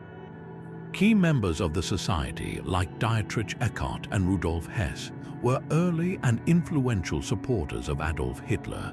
The society's newspaper even served as a platform for early Nazi propaganda. Their esoteric belief in a lost Aryan homeland provided a pseudo-mythological foundation for the Nazi obsession with racial purity. If the German people were the direct descendants of these godlike Thulians, then their mission was not just political. It was a sacred, cosmic duty to reclaim their lost glory and purify the world of those they deemed racially inferior. This belief in a noble, prehistoric origin story was weaponized to justify unspeakable atrocities, transforming a vague classical legend into a foundational pillar of genocidal ideology. The search for evidence of this lost world drove real, state-sponsored expeditions, most notoriously the 1938 SS trip to Tibet, where Ernst Scheffer and his team sought not only anthropological data, but also clues to the origins of the Aryan race they believed had migrated from the north. The tragic irony, of course, is the breathtaking chasm between the mythical Thule and the scientific reality of the Arctic. The North Pole is not and has never been a temperate continent. It is a frozen ocean covered by shifting sea ice that rests on deep, cold water, an environment that has been inhospitable to any large-scale human civilization for millions of years.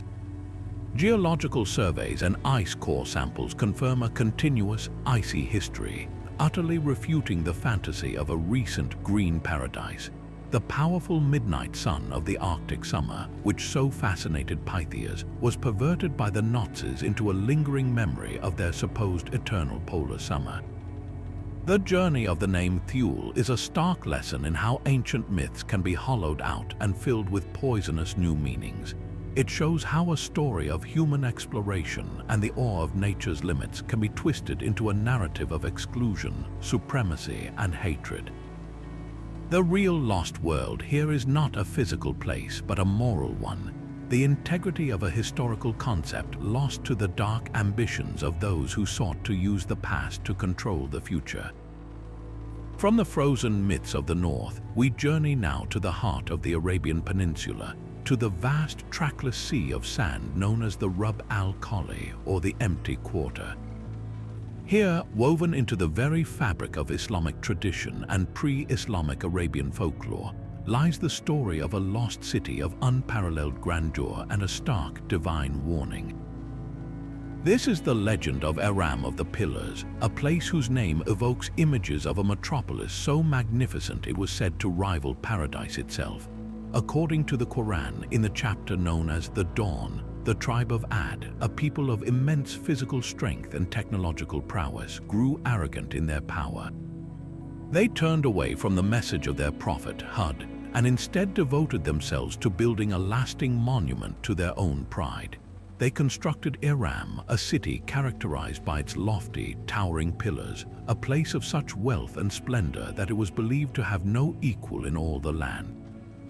They saw themselves as invincible, masters of their domain, answerable to no power but their own. This hubris, however, summoned a terrible reckoning. The Quranic account describes how God punished the tribe of Ad for their stubborn disbelief and corruption. He withheld the rains from them for 7 years, and then, when they remained unrepentant, sent a furious, roaring wind against them for 7 nights and 8 days in succession. This was no ordinary sandstorm. It was a divine instrument of annihilation, a screaming, relentless sirocco that scoured the land clean. The great city of Iram, with all its towering pillars and proud inhabitants, was utterly obliterated, buried beneath the shifting dunes of the desert and erased from the world as if it had never existed. The story serves as one of the most powerful allegories in Islamic scripture, a permanent lesson on the fate that awaits those who become intoxicated by their own power and forget their spiritual obligations. For centuries, Iram was understood in this context a profound moral parable, not a place to be found on any map. Yet the human mind is drawn to the tangible, and the haunting image of a city of pillars swallowed by sand refused to fade. Could such a detailed story have been born entirely from imagination, or did it preserve a distant echo of a real historical place? This question captivated explorers and scholars for generations, and the key to unlocking the mystery lay in connecting the legendary Iram with another name from ancient history, Yuba. In classical geographies and early Islamic histories, Yuba was mentioned as a wealthy and powerful hub of the frankincense trade. Frankincense, the aromatic resin of the boswellia tree, was one of the most coveted commodities of the ancient world, more valuable than gold. It was essential for religious rituals in Egypt, Rome, and Persia, and the trade routes that carried it across the Arabian Peninsula generated staggering wealth. Yuba was said to be the capital of this trade, a crossroads where caravans converged, earning it the tantalizing title, the Atlantis of the Sands. The quest to find this fabled city became the life's work of a few determined individuals, most notably a documentary filmmaker and amateur archaeologist named Nicholas Clapp. In the 1980s, Clapp embarked on a multidisciplinary detective story, pulling threads from ancient manuscripts, maps, and the accounts of early explorers like Bertram Thomas, who had heard tales of a lost city from Bedouin tribesmen. Clapp's most ingenious move was to embrace cutting-edge technology. He partnered with NASA to obtain satellite imagery of the region, specifically radar data from the space shuttle that could penetrate the thin, dry surface of the desert to reveal features hidden below. The images revealed something extraordinary, a network of ancient caravan routes like ghostly spiderwebs converging on a single point in modern-day Oman. These were the fossilized tracks of frankincense traders, and they all led to the same location, a place near a remote desert well called Shisar. Guided by these celestial maps, a joint Omani-American expedition led by Clapp and archaeologist Juris Zurans began excavating the site in 1991. What they uncovered was not a city of literal pillars reaching for the sky, but something perhaps even more compelling: the ruins of a substantial fortified settlement centered around a large limestone cavern that had collapsed. This sinkhole, it appeared, had swallowed a significant part of the settlement. They found the remains of an octagonal fortress with tall towers, walls 3 meters thick, and evidence of extensive trade pottery from Persia and Rome, and artifacts dating from around 2,000 years ago, the very peak of the frankincense trade. The fate of this place seemed to mirror the legend. It hadn't been buried by a sandstorm from above, but had likely suffered a catastrophic collapse from below, as the limestone caverns that underpinned it gave way, dragging towers and walls into the earth. The visual of this fortress, now partially sunk into a great pit in the middle of the vast, empty desert, is a powerful and haunting sight. The discovery at Shisar is widely regarded as the best candidate for the historical Yuba, the trading center that inspired the legendary Iram of the Pillars.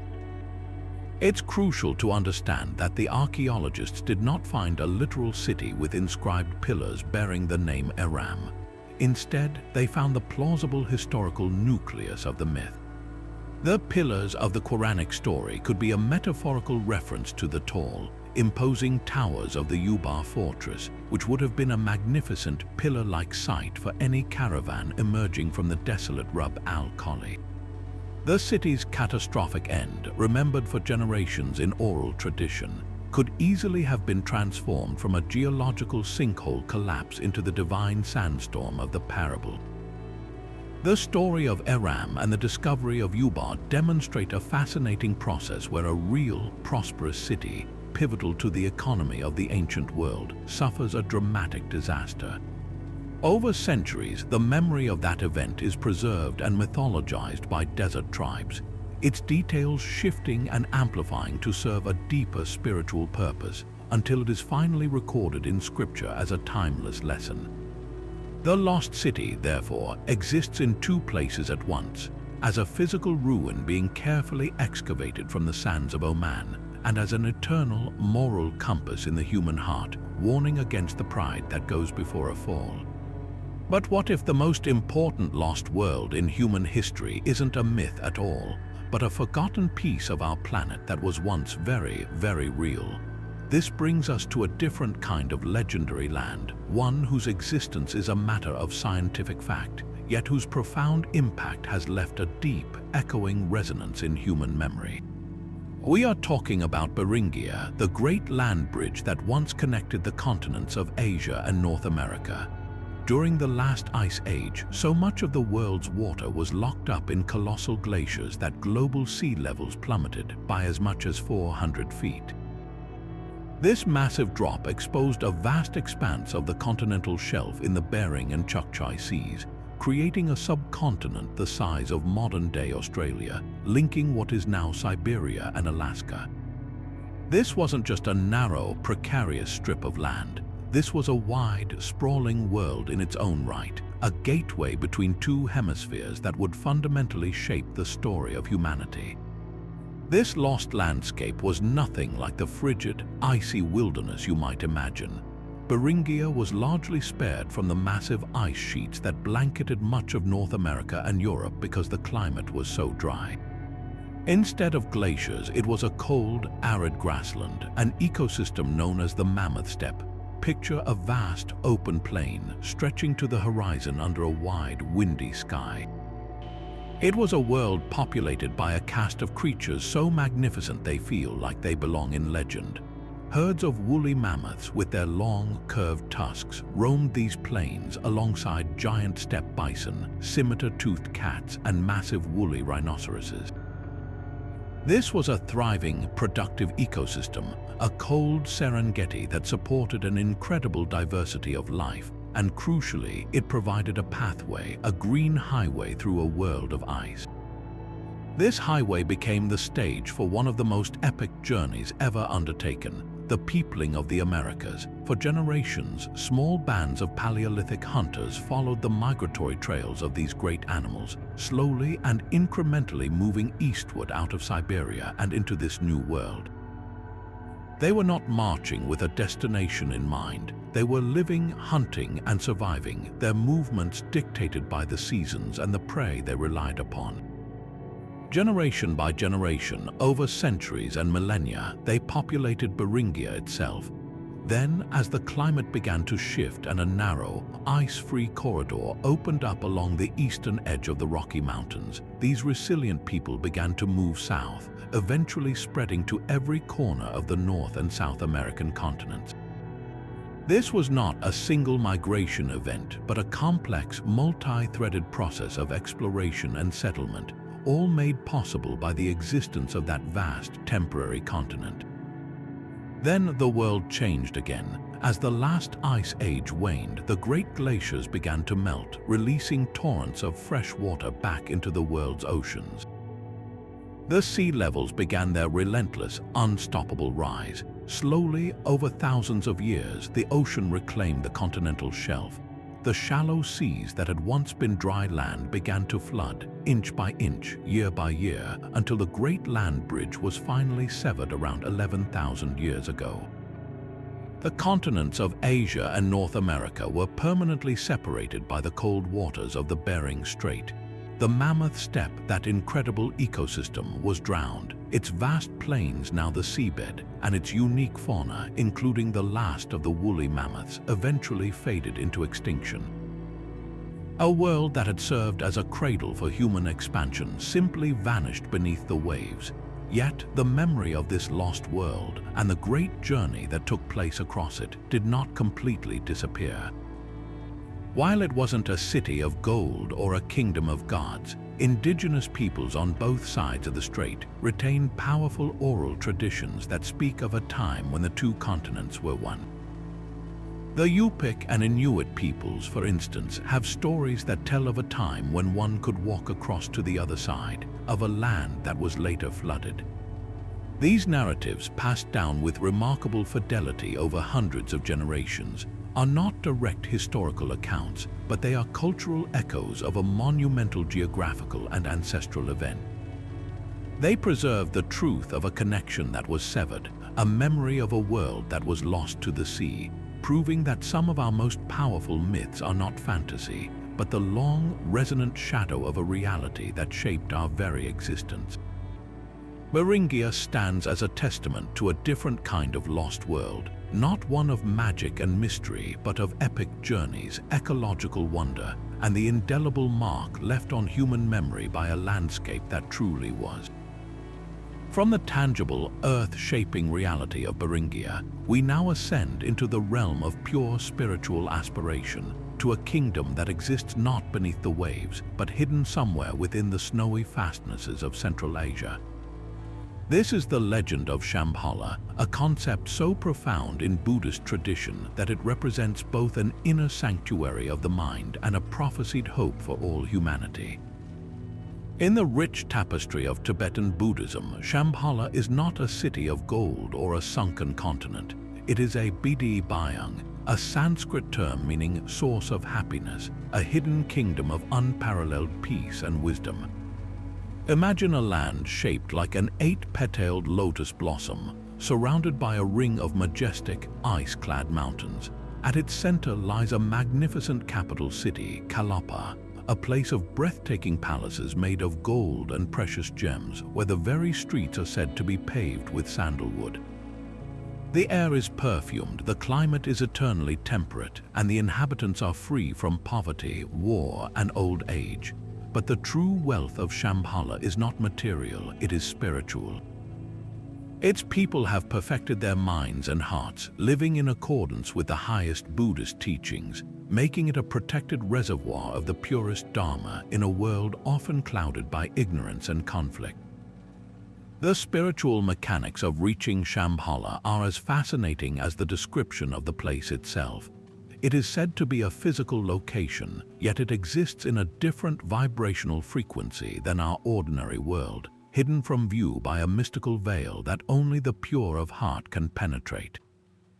You cannot simply follow a map to its gates. The journey to Shambhala is as much an internal pilgrimage as an external one, a test of one's karma and spiritual readiness.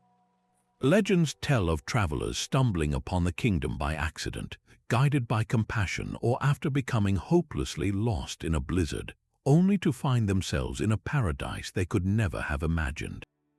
Upon leaving, they often discover that centuries have passed in the outside world, a classic folkloric motif that underscores Shambhala's existence outside of linear time. This idea transforms the kingdom from a mere destination into a state of being, a symbol of the enlightened mind that is always present but inaccessible to those trapped in greed, hatred, and delusion. It is a paradise that actively resists the unworthy, ensuring that its sacred peace remains unbroken by the corruption of the outer age. This spiritual ideal is powerfully linked to one of the most complex and revered cycles of teachings in Tibetan Buddhism, the Kalachakra Tantra, or the Wheel of Time.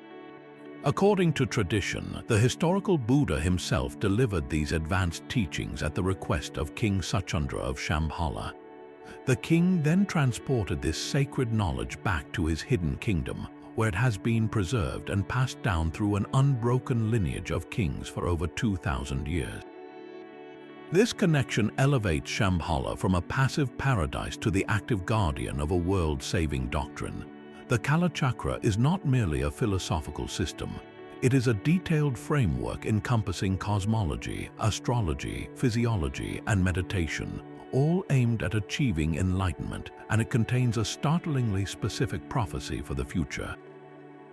It foretells a time when the world will be engulfed by materialism, greed, and spiritual decay, a period that sounds eerily familiar to our own. At this nadir of human consciousness, a tyrannical force of barbarism and hatred will arise, threatening to extinguish all spiritual light. It is at this moment of ultimate crisis that the king of Shambhala will emerge from his hidden realm. The prophecies name this future ruler King Rudra Chakran, which means the wrathful one with the wheel. He will not be a peaceful, meditative monarch in that final hour, but a divine warrior. He will mobilize a vast, righteous army, one fueled not by hatred but by compassionate wisdom, and ride out to engage the dark forces in a final cosmic battle.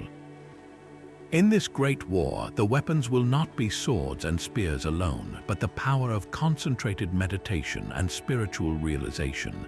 The forces of light will triumph utterly, and upon their victory, a new golden age will dawn for all the world. The teachings of the Buddha will flourish once more, and humanity will enter an era of lasting peace and enlightenment that will last for thousands of years. This prophecy gives the myth of Shambhala an urgent, forward-looking dimension.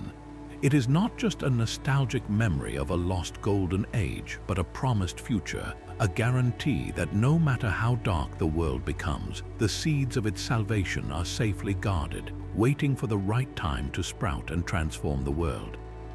This deeply nuanced Buddhist concept, however, was destined for a dramatic reinterpretation as it traveled west. In the late 19th and early 20th centuries, a wave of fascination with the mysterious East swept through Europe and America. Theosophists like Helena Blavatsky, ever eager to weave global esoterica into their systems, incorporated Shambhala as a seat of hidden masters of wisdom. This began the process of decontextualizing the kingdom, stripping it of its specific Buddhist meaning and repackaging it as a generic center of occult power. The myth found its most enduring and popularized form in the 1933 novel, Lost Horizon by British author James Hilton. Hilton invented the name Shangri-La for his hidden Himalayan monastery, a place of peace and longevity sheltered from the world's turmoil. The novel was a worldwide sensation, and the name Shangri-La instantly entered the global lexicon as a synonym for an earthly paradise, a secluded utopia. While inspired by Shambhala, Hilton's creation was a secularized, romanticized version, focusing on eternal youth and escape from war, rather than spiritual warfare and prophetic enlightenment. This popularization inevitably triggered a wave of explorers who, like those who sought the physical Prester John, now went in search of a physical Shambhala.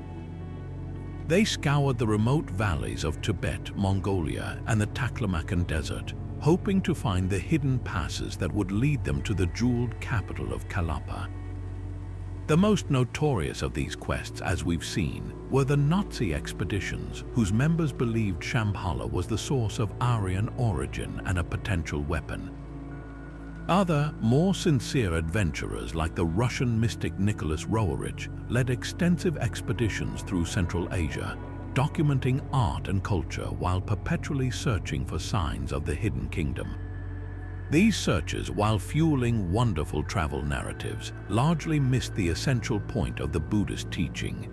For the lamas and scholars of Tibet, the primary path to Shambhala has always been through the diligent practice of the Kalachakra Tantra. The intricate meditation practices and complex visualizations are designed to purify the practitioner's body and mind, ultimately allowing them to perceive the pure land of Shambhala not as a distant country, but as the enlightened nature of their own world and their own mind. The greatest tragedy from this perspective would not be failing to find Shambhala on a map, but failing to recognize its potential within the heart of every sentient being. But while legends like Shambhala exist in the realm of spiritual prophecy, our next lost world is one you can actually visit, though you'll only ever see a tiny fraction of it. This is the story of Zealandia, also called Te Reo a Moi in Maori, and it stands apart from every other entry on our list for one simple reason: it is not a myth at all. Zealandia is a genuine, scientifically recognized continent, a vast landmass of nearly 5 million square kilometers, and yet 94% of it is submerged beneath the waves of the Pacific Ocean. Its existence forces us to reconsider the very definition of a continent, blurring the line between geological fact and the romantic idea of a sunken world in a way that feels almost like science catching up to legend. Imagine a landmass half the size of Australia, but with only its highest mountain peaks breaking the surface, forming the islands of New Zealand and New Caledonia. The rest, a sprawling plateau of continental crust, lies hidden between a few hundred and 1,500 meters below the sea, a ghost of a world that was. The incredible story of Zealandia begins not with a cataclysm, but with a slow, epic divorce. Around 80 to 60 million years ago, during the late Cretaceous period, the supercontinent of Gondwana was in its final stages of breaking apart. This colossal landmass, which had once contained what would become South America, Africa, Antarctica, Australia, and the Indian subcontinent, was being pulled asunder by the immense, inexorable forces of plate tectonics. Zealandia was a significant piece of this puzzle, a thick, buoyant crustal block clinging to the eastern edge of what is now Australia. Then, the mantle below it began to stretch and thin, like warm taffy being pulled apart. This stretching caused Zealandia to break away from both Australia and Antarctica, but this separation came with a dramatic consequence. As it drifted, the crust that made up the new continent also thinned and subsided. It didn't so much sink as it settled, its own weight causing it to lower gradually into the oceanic crust, until the relentless sea poured in over the vast majority of its surface, leaving only its most rugged and elevated terrain as islands. This process of continental drowning was not a sudden Atlantis-style event that unfolded in a day and a night. It was a geological saga that played out over millions of years. For a significant period, much more of Zealandia was above water. Fossil evidence reveals that it was once home to a remarkable array of life, including dense rainforests, diverse dinosaurs, and unique terrestrial animals. As the land continued to subside, these ecosystems were gradually lost, their inhabitants either adapting, migrating to the shrinking highlands, or going extinct. The final shape of the continent was largely locked in place around 25 million years ago, when the complex tectonic collision between the Pacific and Australian plates began to push up the southern Alps of New Zealand, creating the dramatic, snow-capped peaks we see today. This ongoing tectonic activity means the part of Zealandia we can see is one of the most geologically dynamic and stunning landscapes on Earth, a direct result of the same forces that submerged its sibling landmass. The scientific recognition of Zealandia as a continent is a surprisingly recent development, a triumph of modern marine geology and persistent advocacy. While geologists had long known of a largely submerged plateau in the region, it was generally considered a collection of microcontinents or a continental fragment. The pivotal shift began in the 1990s, championed by geophysicist Bruce Lyonesse, who first proposed the name Zealandia and the radical idea that it should be classified as a continent in its own right. The evidence, meticulously gathered over subsequent decades by oceanographic surveys and satellite gravity mapping, is overwhelming. To be considered a continent, a landmass must meet several criteria. It must be elevated high above the surrounding oceanic crust. It must possess a broad range of siliceous, igneous, sedimentary, and metamorphic rocks. It must have a crust that is significantly thicker and less dense than oceanic crust, and it must have well-defined limits around a large enough area. Zealandia checks every single box. Its continental crust is typically 20 to 30 kilometers thick, compared to the 5 to 10 kilometer thick oceanic crust around it. It is not just a few islands, it is one continuous piece of continental crust, a coherent geological entity that just happens to be mostly underwater. This revelation transforms our understanding of the planet and provides a breathtaking scientific parallel to the sunken continents of myth.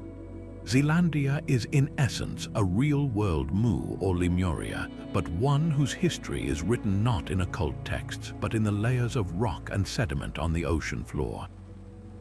It shows us that entire continents can indeed be submerged, not through divine punishment or in a single violent event, but through the slow, grand, and patient movements of the Earth itself. The existence of Zealandia even raises a fascinating speculative question. Could the ancient stories of sunken lands, passed down for thousands of years, be a kind of collective, deep-time memory of such events? While it's improbable that humans witnessed the drowning of Zealandia, our species has certainly lived through periods of rapid sea level rise at the end of the last ice age, watching coastlines vanish and familiar lands disappear beneath the waves. Zealandia stands as a permanent, tangible reminder that the world's geography is not fixed, and that the maps we take for granted are merely a snapshot of a planet in constant, epic flux. From the drowned continent of Zealandia, a geological fact that rivals the grandest of legends, we now travel to a different kind of ancestral homeland, one born not from the movement of tectonic plates but from the powerful memory of a people. This is the myth of Aztlan, the legendary cradle of the Mexica people, who would later forge the mighty Aztec Empire. For the Nahua peoples, history was not a linear march but a sacred cycle of origins and destructions, and their own story began in a mist-shrouded paradise known as Aztlan, which translates poetically to the place of whiteness or the place of herons. The surviving codices, like the Boccherini Codex, depict it not as a city of gold, but as an island situated in the middle of a lake, a tranquil world of reeds and waterways, a place of abundance from which 7 distinct tribes, including the Mexica, began an epic, divinely guided migration. This was no ordinary journey of a people simply seeking new land. It was a pilgrimage dictated by their patron deity, the powerful and demanding sun god Huitzilopochtli, the hummingbird of the south. According to the myth, the god spoke to his people through his priests, commanding them to abandon their comfortable life in Aztlan and embark on a quest. They were to travel south until they witnessed a specific miraculous sign: an eagle perched majestically upon a prickly pear cactus, fiercely devouring a serpent. This powerful image was not just a random landmark, it was a profound symbol of the fulfillment of a cosmic mandate, the divine signal that they had reached their promised land, the place where they were destined to build their great city, Tenochtitlan.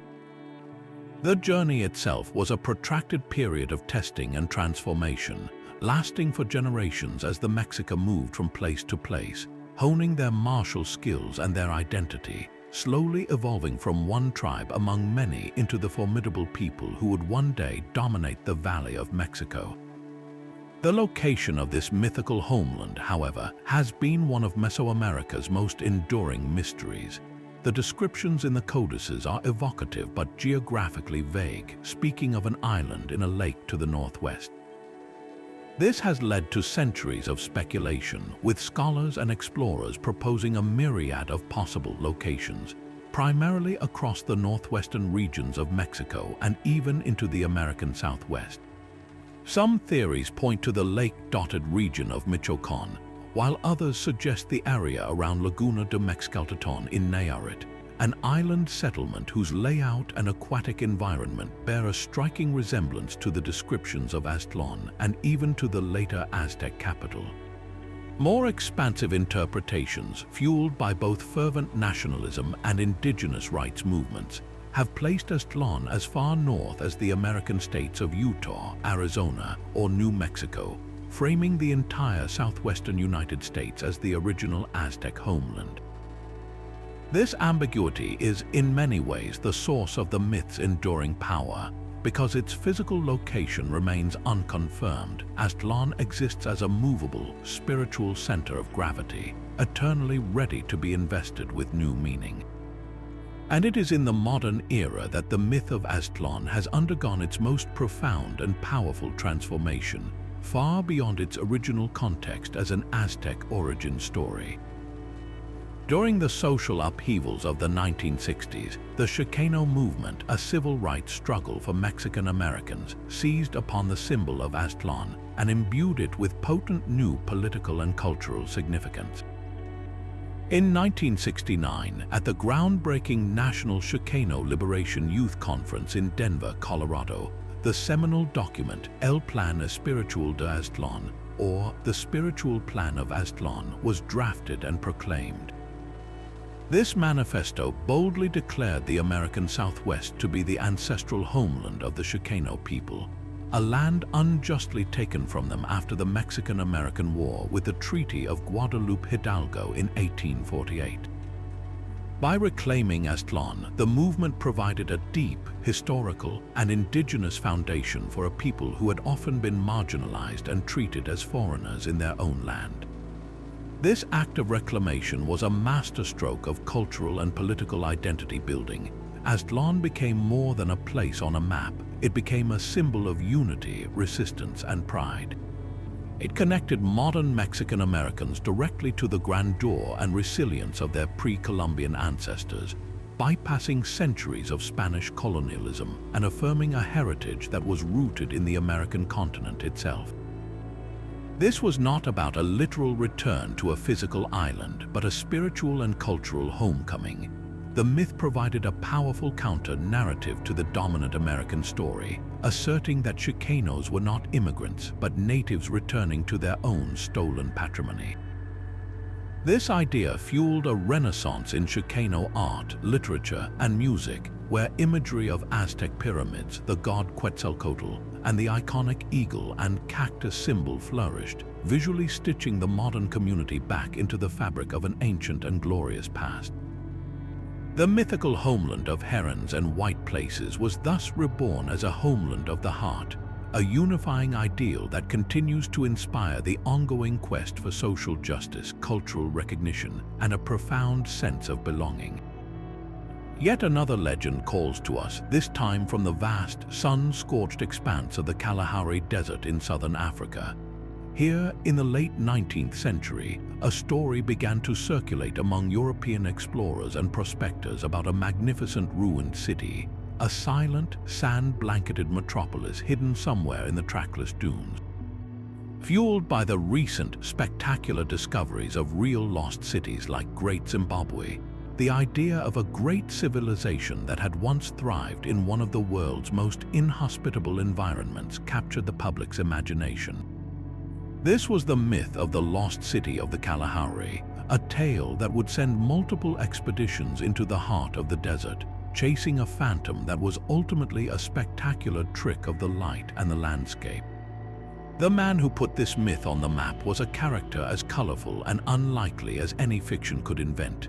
His name was Guillermo Farini, born William Leonard Hunt, a Canadian daredevil and showman who was most famous as a tightrope walker and promoter. In 1885, driven by a sense of adventure and a keen eye for publicity, Farini mounted an expedition into the then largely unexplored Kalahari, accompanied by his son. When he returned, he published a sensational account of his journey, and in it he made an astounding claim. They had discovered the ruins of a massive, ancient city. He described structures that appeared to be man-made, with walls of stone fitted together without mortar, arranged in a great arc that stretched for nearly a mile. He spoke of a platform that looked like the foundation of a temple, and of strange, indecipherable markings carved into the rock. To lend credibility to his incredible story, He even produced photographs showing his son posing triumphantly atop what looked for all the world like the crumbling walls of a vast, ancient settlement. Farini's report, complete with its seemingly irrefutable photographic evidence, created a sensation. It perfectly fit the romantic narrative of the era, which was obsessed with finding the lost cradles of civilization. The idea that a sophisticated culture could have built a city in the harsh Kalahari, only to be conquered by the advancing sands, was a powerful one. It suggested a history for southern Africa that was deep and complex, rivaling that of Egypt or Mesopotamia. For decades afterward, other explorers, geologists, and fortune seekers mounted their own quests to rediscover Farini's lost city. They were drawn by the siren song of a mystery that promised to rewrite history, braving the punishing heat, shifting dunes, and scarcity of water in a determined but ultimately futile search for the phantom ruins. The truth, as it so often does with these enduring legends, turned out to be far less sensational but no less fascinating. The massive stone ruins that Farini documented were almost certainly not the work of human hands, but rather a remarkable natural geological formation.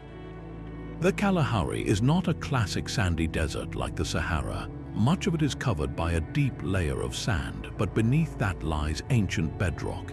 In many areas, particularly where Farini traveled, this bedrock is exposed in the form of large, fractured dolerite slabs. Over millions of years, the extreme temperature swings of the desert, scorching hot days and freezing cold nights, cause the rock to expand and contract. This process, known as thermal stress, creates deep, straight-line fractures. Over eons, these fractures cause the rock to break apart into large, blocky sections that can look astonishingly like man-made masonry, with straight edges and right angles that appear meticulously crafted. The great arc Farini described was likely a natural dolerite sill or dike that had weathered in this precise, geometric way. Modern investigations have largely confirmed this geological explanation. In the 1960s, a team from the University of Pretoria set out with Farini's book and photographs in hand, determined to solve the mystery once and for all. After a thorough search, they located the exact site he had described. What they found was not a lost city, but a dramatic outcrop of naturally fractured dolerite. The walls were simply the edges of these fractured slabs. The platform was a flat sheet of rock, and the carvings were likely natural weathering patterns or the results of mineral deposits. The compelling photographs that had convinced so many were a perfect storm of suggestion and perspective. By having his son stand on the rocks, Farini provided a human scale that made the formations appear monumental and architectural. The camera angle and the desert light did the rest, transforming a curious rock formation into the ruins of a forgotten empire. So why did the myth persist for so long, even after the likely explanation was known? The power of the lost city of the Kalahari lies not in its reality, but in what it represents. The human brain is a pattern recognition machine, hardwired to see familiar shapes, especially the straight lines and right angles of human construction in the natural world. This psychological phenomenon, known as pareidolia, is what makes us see faces in clouds or castles in rock formations. In the vast, monotonous, and intimidating emptiness of the desert, this tendency is amplified. The mind seeks order in the chaos, and the story of a lost civilization provides a comforting, exciting narrative to impose on a landscape that is otherwise indifferent to human existence. The myth also speaks to a lingering colonial desire to discover and claim the history of a land, to find evidence of a grand, fallen civilization that could be incorporated into a European understanding of the world. The real lost city was never made of stone, but of ambition, imagination, and our deep-seated need to find a human story written in the bones of the earth. But for all the power of geological suggestion and the compelling nature of folktales, what if we could actually walk the streets of a city that vanished beneath the waves, not in legend but in provable history? This brings us to a lost world that requires no speculation, only a dive into the clear, blue waters off the coast of southern Greece. Here, lying just a few meters below the surface in the Peloponnesian region of Laconia, rests the sunken city of Pavloptri. Discovered in 1967 by the oceanographer Nicholas Fleming, this is not a myth or a whispered rumor. It is the oldest known submerged city in the entire world, a sprawling urban center that dates back more than 5,000 years to the Bronze Age. While we have been exploring phantoms and folk memories, Pavloptri is a ghost made of stone, a tangible, touchable relic of a world that was lost to the sea. What makes Pavloptri so breathtakingly significant is its astonishing state of preservation. Unlike the scattered stones of a typical terrestrial ruin, this city was gently covered by sand and sediment, which protected it from the worst ravages of erosion. The result is an underwater time capsule of unparalleled clarity.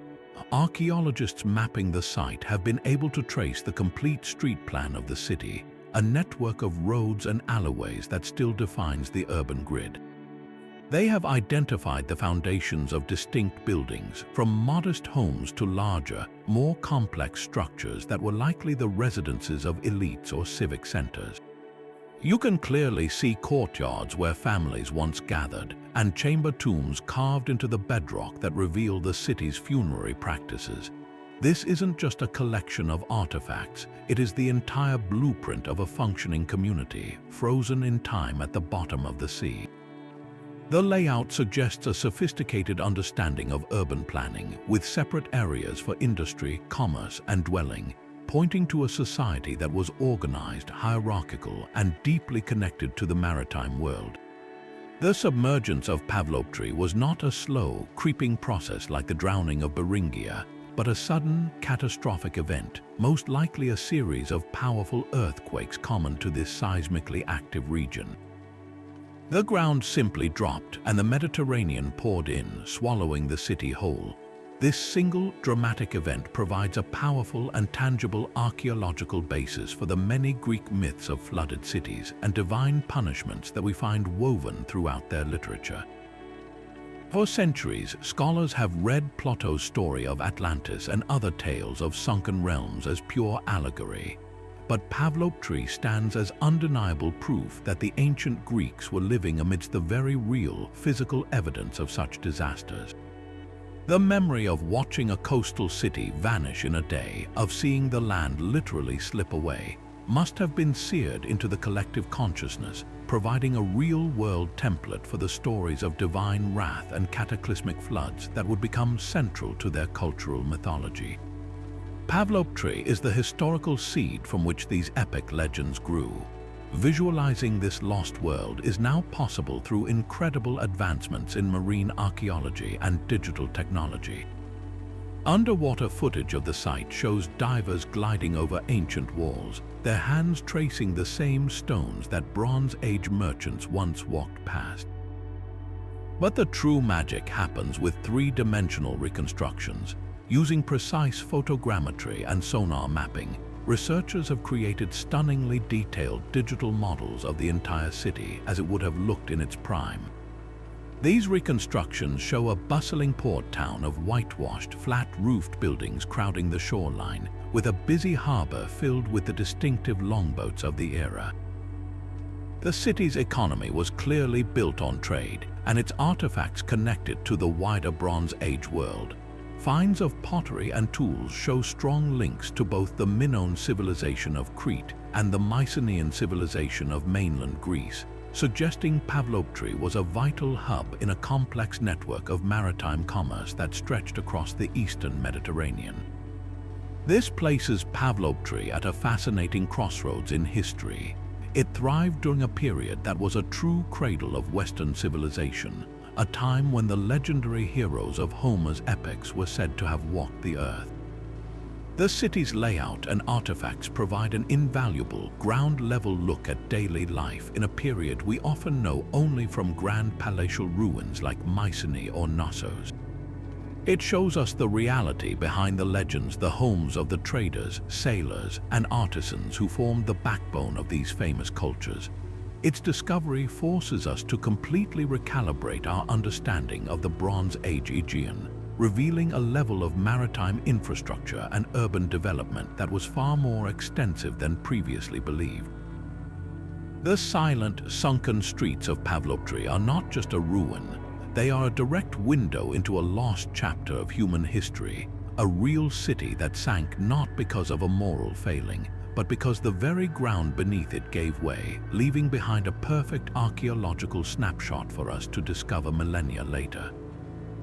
After exploring the sunken ruins of Pavloptri, a city lost to a very real geological disaster, let's shift our focus to a lost world of an entirely different kind, one that was never meant to be found on any map, but was instead born from the hopes and hungers of the common people.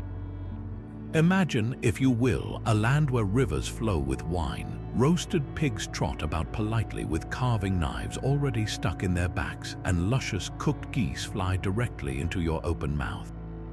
This is the land of Kokani, a glorious and gluttonous medieval European folk myth that served as the ultimate peasant's daydream. A world turned upside down where all the back-breaking labor and gnawing hunger of daily life were magically replaced by endless leisure and unimaginable abundance.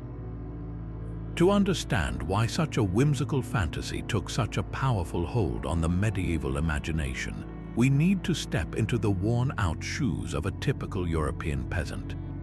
Life for the vast majority was a relentless grind of hard labor, meager diets of coarse bread and thin pottage, and the constant looming threat of famine. Their world was one of strict social hierarchies where the nobility feasted in their castles while the peasantry toiled in the fields. Kokani was the direct and delightful inversion of this oppressive reality. In this edible paradise, the ultimate sins were not gluttony or sloth, but work itself. The most famous rule of Kokani was that anyone who slept the longest was rewarded the most. The weather was perfectly engineered for comfort, with gentle showers of soft cheese, warm syrup, and tender meatballs falling from the sky. Fences were built of juicy sausages, and monasteries were made of delectable puddings, offering a playful jab at the perceived austerity of religious life. This myth wasn't just a passive fantasy, it was a form of social and psychological resistance. By dreaming of a land where food hunted you and the only required effort was to open your mouth, peasants were creating a mental escape valve from their grueling existence. It was a shared cultural joke, a collective coping mechanism that allowed them to laugh at the absurdity of their own hardships. The myth gave them a temporary sense of control, a world where they, not the lord of the manor, were the masters of their own destiny. Its humor was often coarse and bodily, focused squarely on the satisfaction of primal needs, the need for a full belly, for rest, and for a life free from the constant whip of manual labor. This wasn't a spiritual utopia like Shambhala. It was a visceral, earthly paradise designed specifically for the weary and the underfed. The artistic depiction of this fantasy reached its pinnacle in the 1667 painting by Pieter Bruegel the Elder, aptly titled The Land of Kokani. The scene is one of hilarious and profound indolence. In the foreground, a clerk, a peasant soldier, and a farmer lie splayed out in a field, utterly comatose after their gluttonous efforts. Above them, on a roof made of a giant pie, a roasted pig scampers by with a knife helpfully lodged in its side, just waiting to be carved. A cooked egg strolls past on little legs, and a half-eaten fortress of food stands in the background. Bruegel's genius lies in capturing not just the fantasy, but its consequence. The figures aren't depicted in joyous celebration. They are in a stupor, paralyzed by their own consumption. The painting serves as a subtle, moralizing critique, suggesting that even in paradise, overindulgence leads to a kind of living death, a warning that the dream of endless leisure might itself be a trap. While Kokani is a distinctly European creation, the human longing for a land of effortless plenty is absolutely universal. Across the globe and throughout history, cultures have dreamed up their own versions of this bountiful paradise. In the Middle East, there are tales of Wak-Wak, an island where trees bear fruit in the shape of human heads or delicious animals. German folklore has its Schlaraffenland, which translates to the land of the lazy, featuring mountains of dumplings and rivers of gravy. Spanish traditions speak of Georgia, a mythical land of immense wealth and ease, and similar concepts appear in Latin American folklore. Even in the ancient world, the Greek writer Athenaeus described a place called the land of the Apathetai, where honey flowed from trees and milk from springs. These parallels reveal a fundamental human desire, a shared dream of a world where nature provides unconditionally, and the brutal struggle for survival is replaced by a gentle, perpetual feast. The legacy of Kokani endures not as a place anyone ever expected to find, but as a powerful symbol in our cultural vocabulary. It represents the ultimate fantasy of wish fulfillment, a precursor to modern concepts like the lottery win daydream. Its imagery has seeped into everything from children's literature, with its gingerbread houses and chocolate rivers, to our modern advertising, which often sells us a vision of effortless luxury and instant gratification. The myth reminds us that our dreams of paradise are often a mirror, reflecting our deepest anxieties and most basic needs. For the medieval peasant, that need was a full stomach and a day of rest. For us, it might be something else entirely, but the underlying impulse remains the same. The hope for a world where our burdens are lifted and life is not a struggle but a delicious, ready-made feast. While the story of Cantre Gwaelod tells of a single kingdom lost to the waves, imagine an entire subcontinent, a vast and thriving world that once connected the British Isles to the rest of Europe, now lying entirely beneath the grey, churning waters of the North Sea. This is not a legend in the traditional sense, but a lost world rediscovered by science, Doggerland.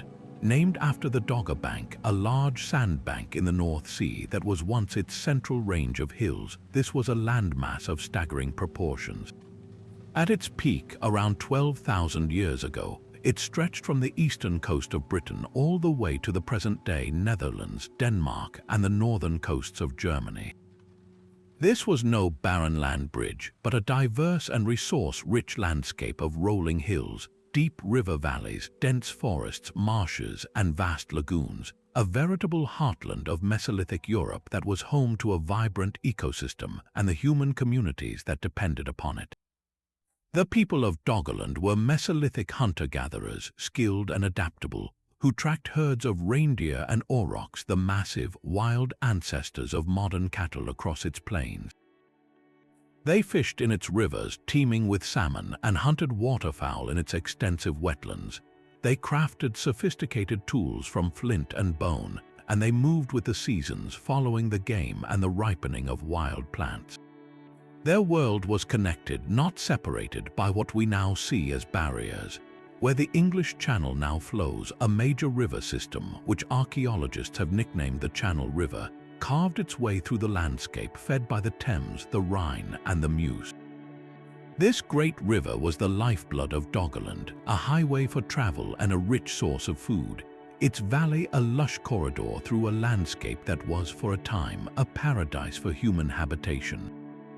The end of this world was not a single event, but a relentless, centuries-long process driven by a global transformation. As the last ice age waned, the colossal ice sheets that covered much of northern Europe and North America began to melt, releasing unimaginable volumes of water back into the world's oceans. This caused global sea levels to rise at an average rate of about 1 to 2 meters per century, a slow but inexorable creep that would have been viscerally apparent across a single human lifetime. Generation after generation, the people of Doggerland would have witnessed their world shrinking. They would have been forced to abandon ancestral camping grounds, to watch as freshwater marshes turned brackish and then saline, as familiar forests of pine and birch were killed by encroaching saltwater, and as the hunting grounds they relied upon steadily diminished. It was a forced mass migration, a slow-motion retreat toward the higher ground that would become the coastlines of modern Britain and mainland Europe. Then, around 6,150 years before the Common Era, this gradual disaster was punctuated by a single, catastrophic blow. Off the coast of Norway, a massive section of the continental shelf known as the Storegga Slide catastrophically collapsed, sending an enormous volume of sediment tumbling into the deep sea.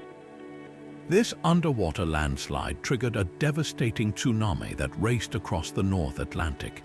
When it reached the already beleaguered low-lying plains of Doggerland, it would have been a wall of water perhaps several meters high, scouring the landscape and inundating the last remaining inhabited areas in a single, violent surge.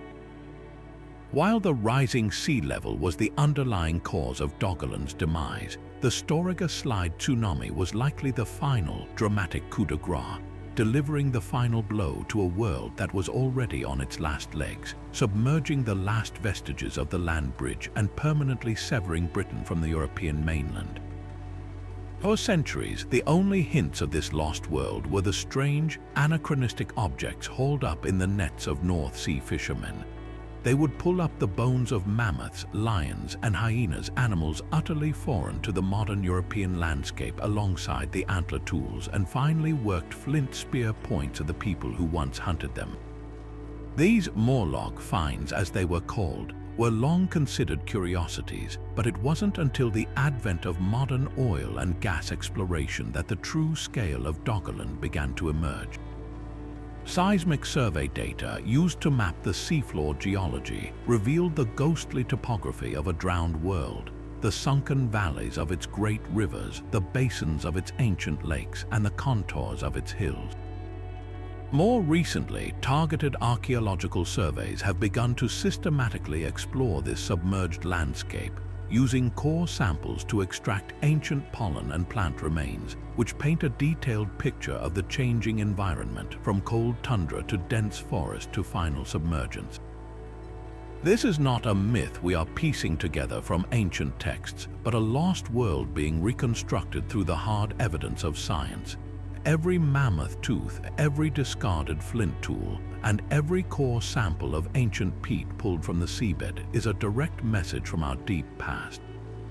They tell a story of human resilience in the face of profound environmental change, a narrative that feels increasingly relevant today.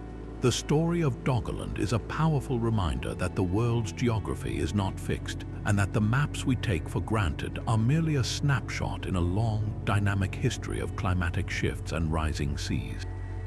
It was a real, inhabited, and complex world, a true Atlantis of the North that vanished not in a day and night of divine punishment, but over generations, its memory preserved not in epic poetry, but in the silent, silt-covered ruins at the bottom of the sea.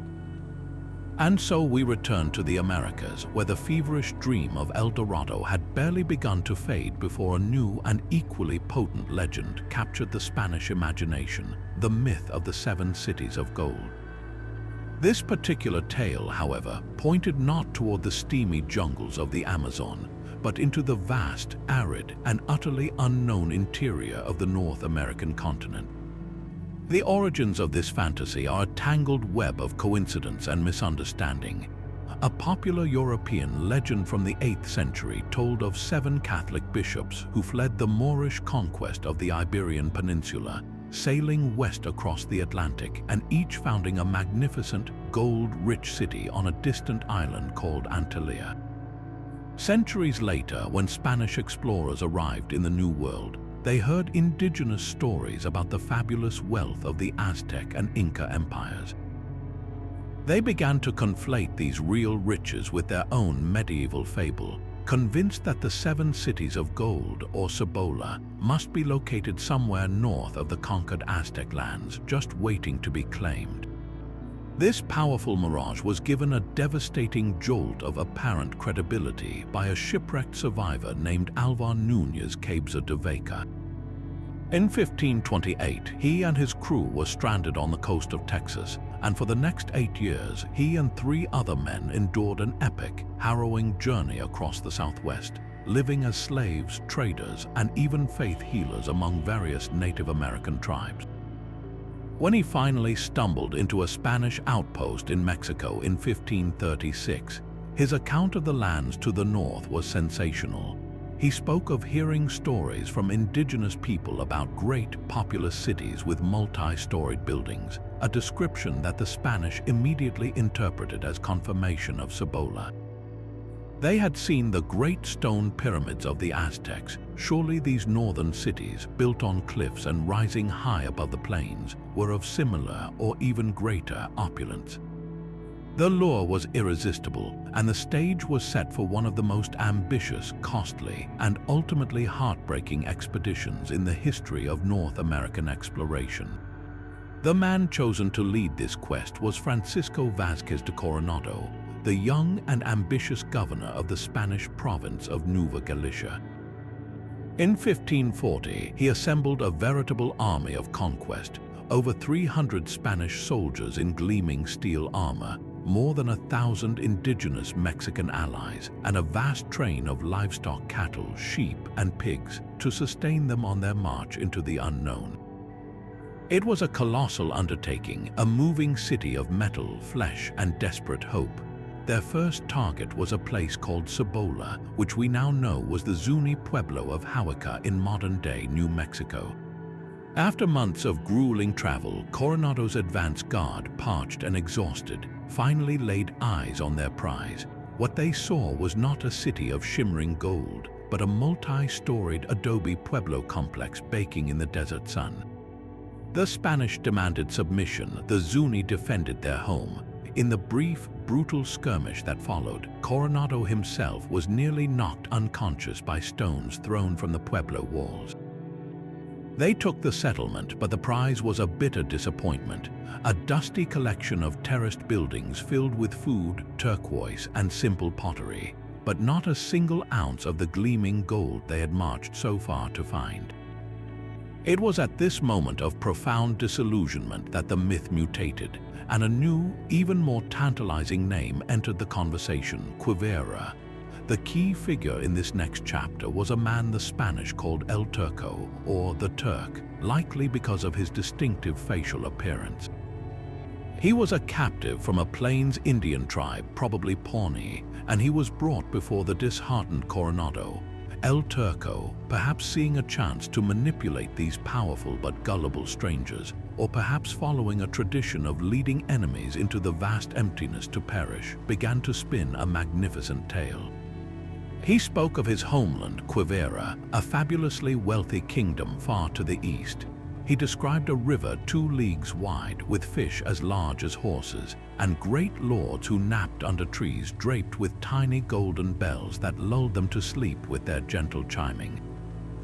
The most incredible detail was that the common people of Quivira used solid gold vessels for their everyday meals, and the lord of the land was served from massive golden plates.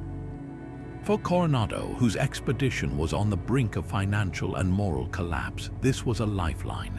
El Turco's descriptions were so specific, so vivid, that they reignited the dying embers of Spanish greed. Believing Quivira to be the real prize, the one that would eclipse even the fabled wealth of Montezuma, Coronado made a fateful decision. In the spring of 1541, he split his forces, sending the main body back to a base camp and personally leading a smaller, hand-picked group of 30 soldiers, priests, and servants, along with El Turco as their guide, on a desperate push to the northeast. For weeks, then months, they trekked across the seemingly endless sea of grass we now call the Great Plains. They were the first Europeans to witness the incredible spectacle of the American bison, which they called hump-backed cows, and they marveled at the vast, trackless wilderness. But as the journey wore on, suspicions grew. The geography El Turco described never materialized. There was no impossibly wide river. The Spanish began to suspect they were being led on a wild goose chase, and they subjected their guide to harsh interrogation. Under pressure, El Turco eventually confessed that his story was a fabrication, orchestrated by the leaders of the pueblos who hoped the Spanish would get lost and starve on the plains, or be killed by the powerful tribes of Quivira. Despite this confession, a glimmer of desperate hope remained. Coronado pressed on, and eventually, in what is now central Kansas, they found Quivira. The reality was the final, crushing blow to the myth of the 7 cities of gold. Instead of a metropolis of gold, Coronado and his men found a series of scattered villages of the Wichita people.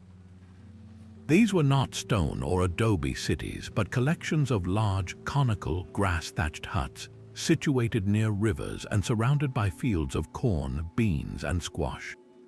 The Wichita were a sophisticated and successful agricultural society, but their wealth was measured in food, hides, and beautiful shell ornaments, not in precious metals.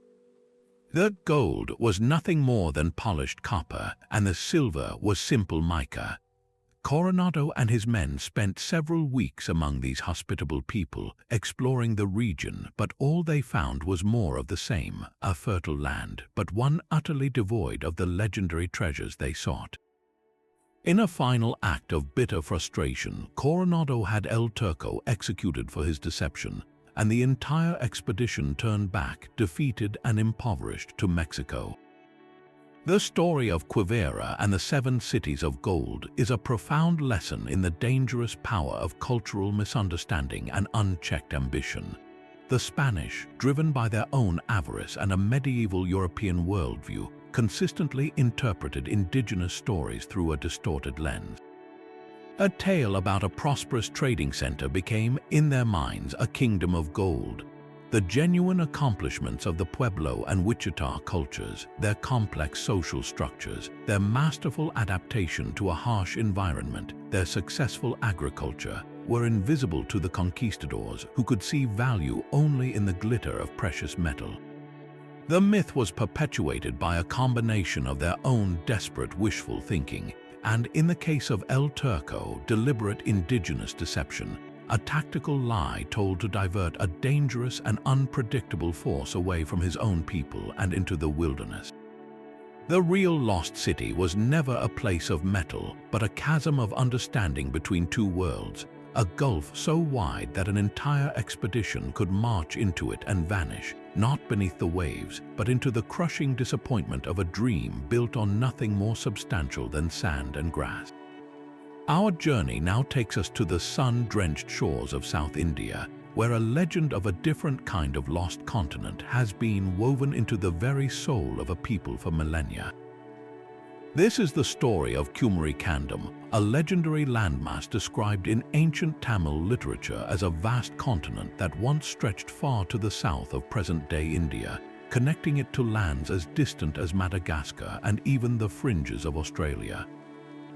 Far from being a mere geographical curiosity, Kumari Kandam is celebrated in Tamil tradition as the primordial cradle of their civilization, a veritable Garden of Eden where humanity itself first learned to speak, to write, and to build a society of profound wisdom and sophistication before the ocean, in a series of catastrophic deluges, rose to claim it forever.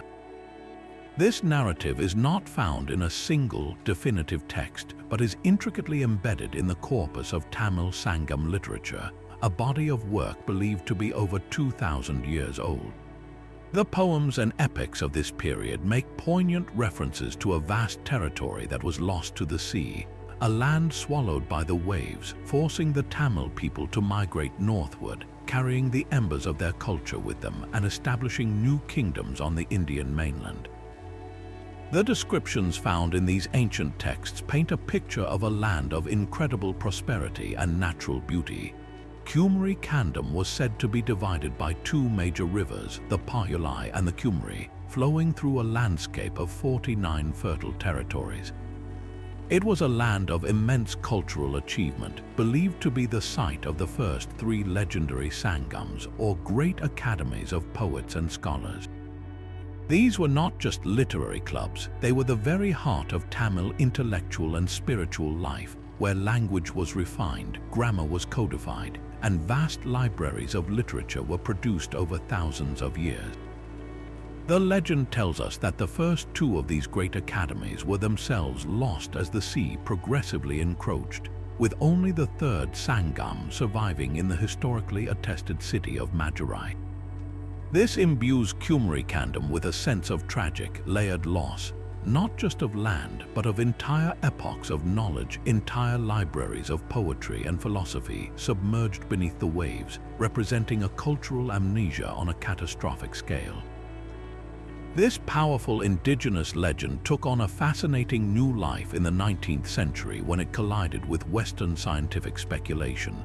As we explored earlier, the British zoologist Philip Sclater proposed the concept of Lemuria, a sunken land bridge connecting India and Madagascar, to explain the puzzling distribution of lemur fossils.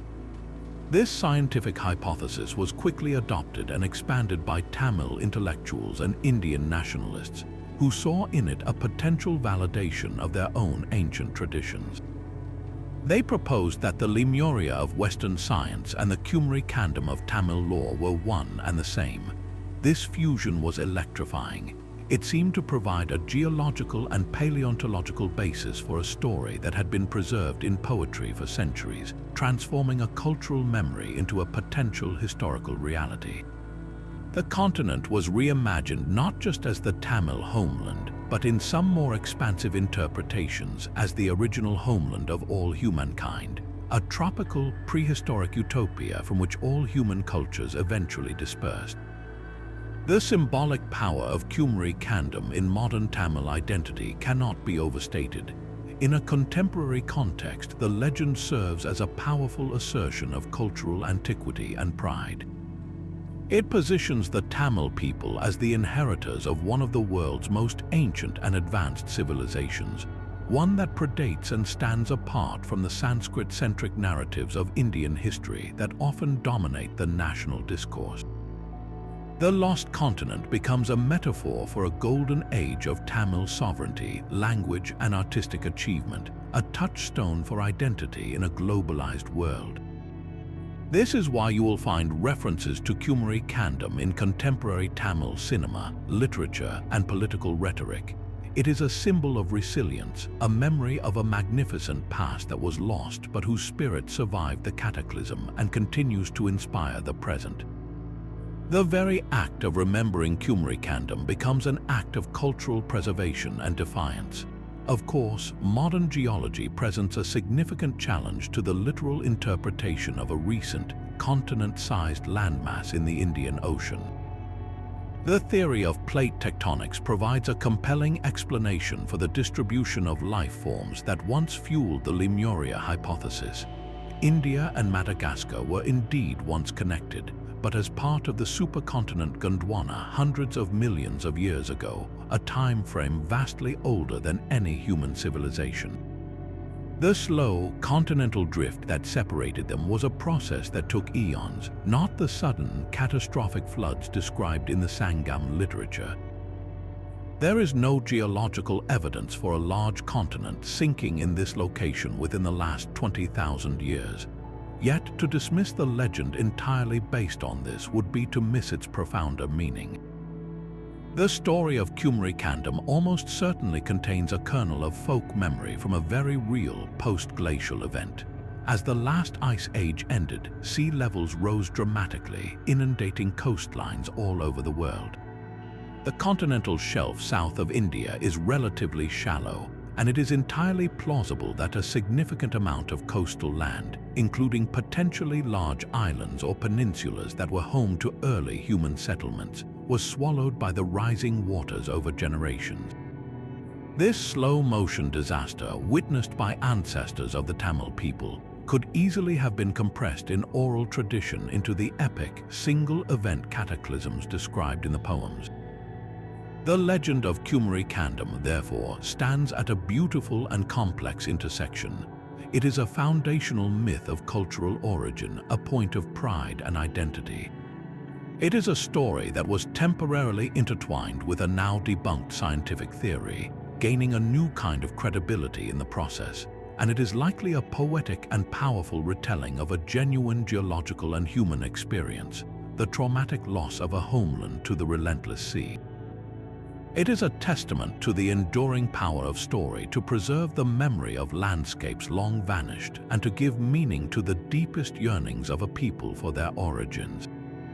But let's pivot now to a lost world of a very different kind, a place that is celebrated as one of the official 7 wonders of the ancient world, yet one that may be more myth than reality. We're talking about the legendary Hanging Gardens of Babylon. The classical descriptions are utterly captivating. Greek and Roman historians like Strabo and Diodorus Siculus wrote of a monumental, terraced structure, an artificial mountain of ascending gardens built by King Nebuchadnezzar II for his homesick Median wife, who longed for the green hills of her homeland. They described a marvel of irrigation, with complex water-raising devices like Archimedean screws lifting water from the Euphrates River to the very top, from where it would cascade down through the layers, sustaining a lush, green oasis of trees, shrubs, and vines that seemed to hang in the air, a breathtaking sight of verdant life rising above the flat, sun-baked Mesopotamian plain. It's a powerful and enduring image of royal devotion and engineering genius.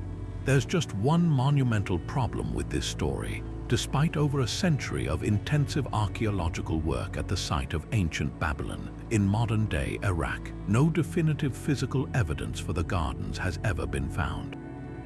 We have found Nebuchadnezzar's grand palace, we've uncovered the foundation of the Great Ishtar Gate, and his own inscriptions boast of his building projects, yet they never once mention constructing these world-famous gardens. This profound absence has led many scholars to a startling conclusion, that the Hanging Gardens might be a magnificent fiction, a lost world myth that was never actually built in Babylon, a romantic tale spun by later writers who never saw the city themselves, an ancient mirage that found its way into the history books. This is where the mystery takes a fascinating turn, thanks to the groundbreaking work of Oxford scholar Dr. Stephanie Daly. She proposes a radical but compelling solution. The Hanging Gardens were real, but everyone has been looking in the wrong city and crediting the wrong king. Dr. Daly's extensive research into cuneiform tablets and Assyrian reliefs points not to Babylon, but to Nineveh, the capital of the Assyrian Empire, over 300 miles to the north. The brilliant gardener king, she argues, was not Nebuchadnezzar of Babylon, but the Assyrian king Sennacherib, who ruled a century earlier. Her theory suggests that over time, as the glory of these 2 great Mesopotamian empires blurred together in the classical imagination, the story of the gardens was mistakenly transplanted from Nineveh to the more famous city of Babylon. The evidence Dr. Daly presents is remarkably persuasive. Sennacherib's own royal inscriptions carved into stone describe his palace at Nineveh and a fantastic garden he created. He boasts of a wonder for all peoples and describes a complex bronze water-raising system involving screws and an enormous chain of buckets that lifted water from a nearby canal high up to the top of the garden terraces. This description is a perfect technological match for the mechanics the classical authors described. Even more compellingly, a contemporary stone carving from Sennacherib's palace appears to show a lush, terraced garden crowning a magnificent arched structure, a visual depiction that aligns perfectly with the legend. Dr. Daly even deciphered ancient place names, suggesting the aqueduct that brought water to Nineveh was named after a mountainous region, implying the garden was meant to replicate a highland landscape just as the myth describes. If Dr. Daly is correct, it completely reframes the Hanging Gardens not as a lost myth, but as a real, misplaced wonder. The gardens would have been an astounding feat of Assyrian engineering, a testament to Sennacherib's ambition to transform his capital into an unparalleled showpiece of imperial power. The confusion between Babylon and Nineveh is understandable. Both were colossal, awe-inspiring cities of the ancient Near East, and their histories were deeply intertwined through war and conquest. The real lost world, then, is not the physical garden itself, but its correct location in our historical memory. It's a story of how a genuine marvel could become detached from its true origin, its identity lost through a simple, centuries-old geographical mix-up, reminding us that even our most cherished stories from antiquity can still hold surprises, waiting for a sharp-eyed scholar to piece the true puzzle back together. Now, as our search for lost worlds continues, we sail across the Atlantic to the cold, uncharted waters of the New World, where a uniquely North American legend emerged from the collision of native storytelling and European ambition. This is the story of the Kingdom of Saguenay, a phantom realm of wealth and mystery that became the great northern obsession of French explorers. While the Spanish chased golden cities in the deserts of the south, the French became captivated by a rumor from the frozen north, a tale that began not with conquistadors, but with the Iroquoian peoples living along the St. Lawrence River. In the bitter winter of 1535, the French explorer Jacques Cartier, on his second voyage to the region, was wintering at the native village of Stadacona, the future site of Quebec City.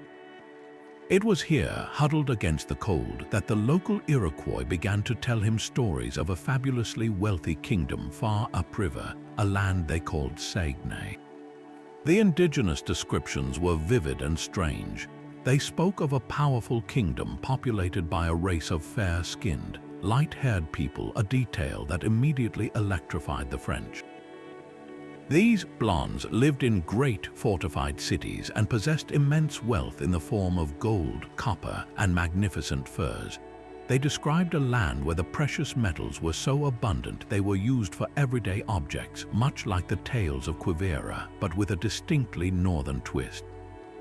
For the French, already aware of the Norse voyages to Vinland, this could only mean one thing: a lost Viking colony, a surviving outpost of Norsemen who had been isolated in the interior for centuries, their blonde hair and riches preserved in a hidden kingdom.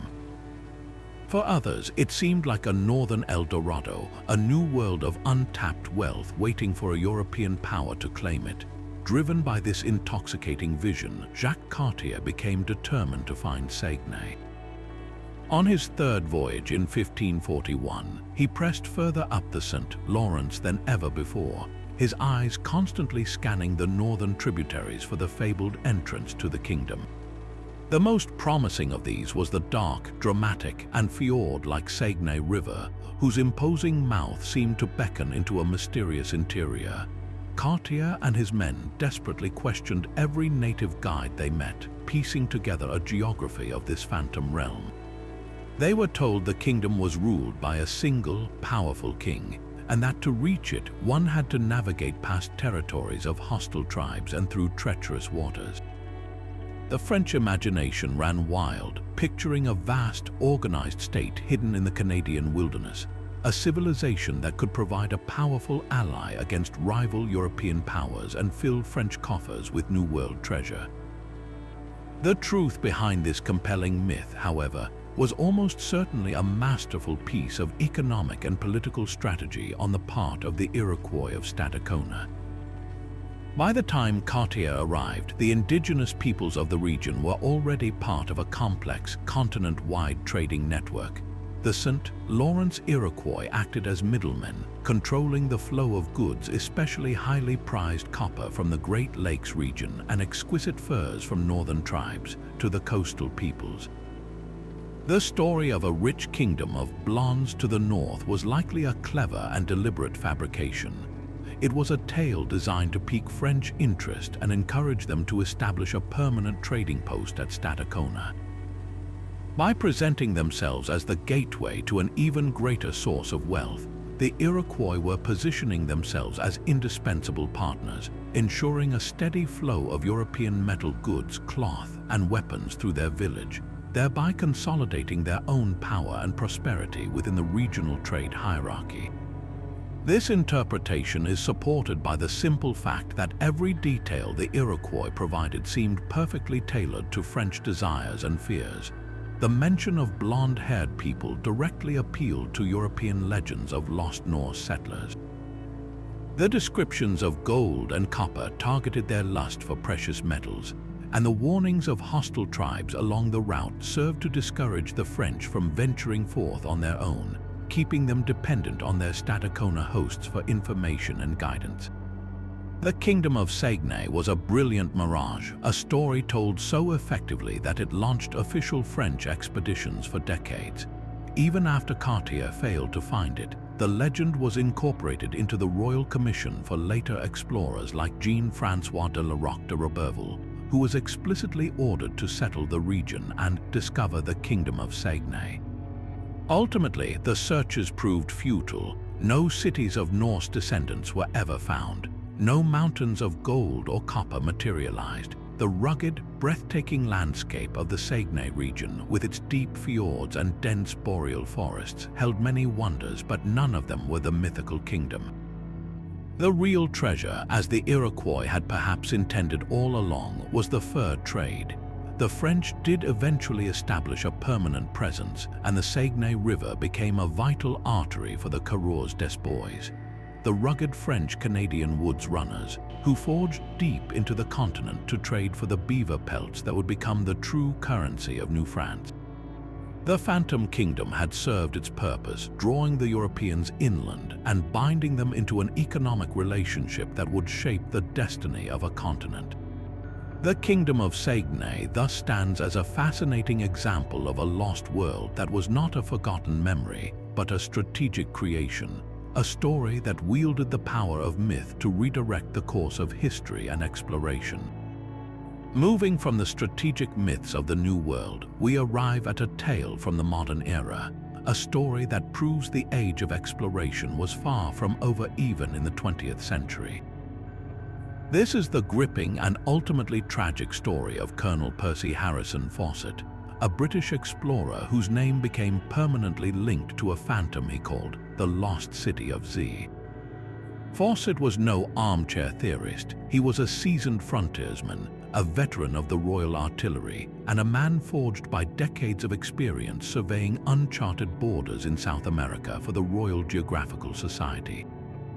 He was famously resilient, possessing an almost superhuman tolerance for the hardships of the jungle, surviving on minimal rations and earning a reputation for being able to travel where other men would perish. It was during these grueling mapping expeditions in the early 1900s, from the Bolivian highlands to the depths of the Brazilian Amazon, that Fawcett began to form a revolutionary idea, one that would consume the rest of his life. His theory was born from a series of tantalizing clues he encountered in the wild. He discovered ancient, sophisticated pottery shards in places where only primitive tribes were supposed to have lived. He heard persistent native legends of great stone cities glistening in the sun, stories the local people told with a mixture of reverence and fear. Most compellingly, he found a document in the National Library of Rio de Janeiro known as Manuscript 512, an 18th-century Portuguese account describing a sprawling, ruined metropolis with arches, statues, and temples discovered by a bandeirante or fortune hunter deep in the Mato Grosso region. Fawcett became utterly convinced that these fragments pointed to a single, colossal truth. The Amazon rainforest had not always been a green desert, but had once been home to a grand, complex, and ancient civilization, which he codenamed simply Z. He envisioned it as a place older than the empires of the Incas, a cradle of culture that had influenced the entire continent before vanishing into the jungle. This belief put him on a direct collision course with the established archaeological wisdom of his day. In the early 1900s, the prevailing view, championed by influential figures like the anthropologist William Henry Holmes, was that the Amazon was a counterfeit paradise. It was seen as an environment so harsh and with such poor soil that it could never have supported the large, sedentary populations necessary for a complex society. The dominant narrative held that only small, nomadic bands of hunter-gatherers could eke out a living there. Fawcett's idea of a lost city, let alone a lost civilization, was dismissed as pure fantasy, the romantic delusion of a man who had spent too long in the bush. But Fawcett was undeterred. He argued that the jungle was not a pristine wilderness but a tomb, and that its rapid, voracious growth had simply swallowed the evidence of a glorious past, erasing all traces within centuries. His intuition, honed over 20 years in the field, told him the experts in their European lecture halls were simply wrong.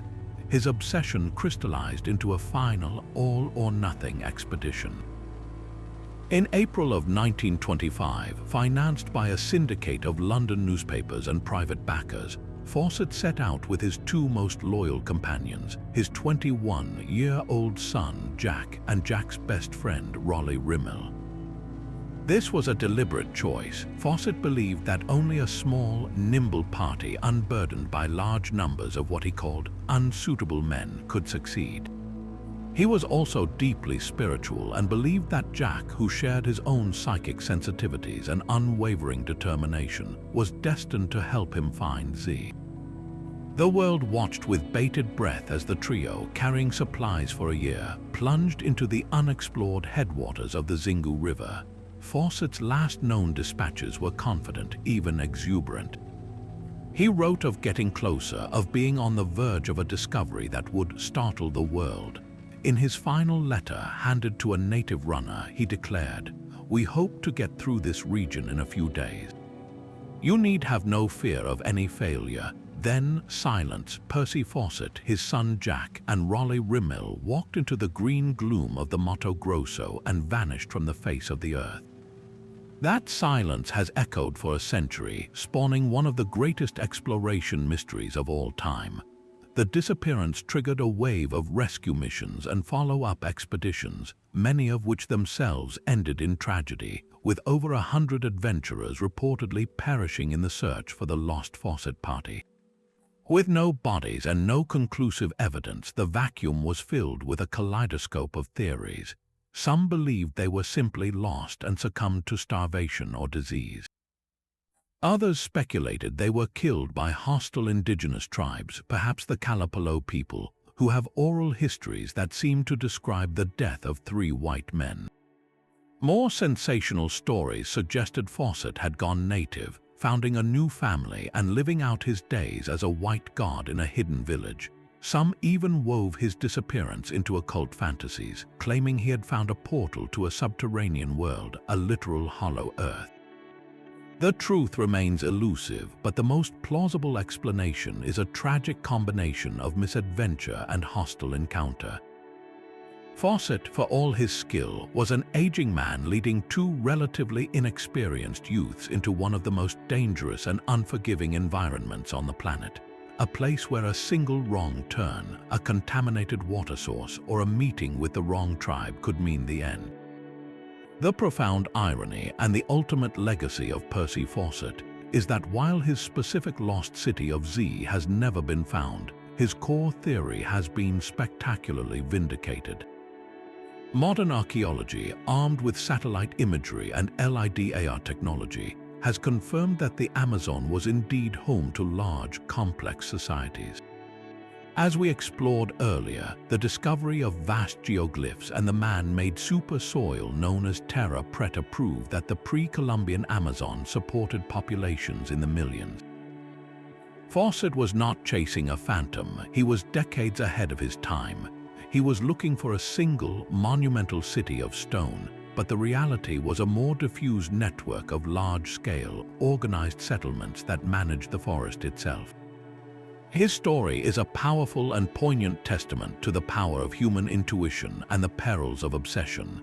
He was a man out of time, a 20th-century knight-errant searching for a grail that was real, but not in the form he imagined, a tragic figure whose disappearance forever cemented the idea that the world, even in our modern age, still holds secrets in its last great wildernesses. For centuries, the legend of Heracleon was just that, a legend, whispered in the fragments of ancient historians like Herodotus.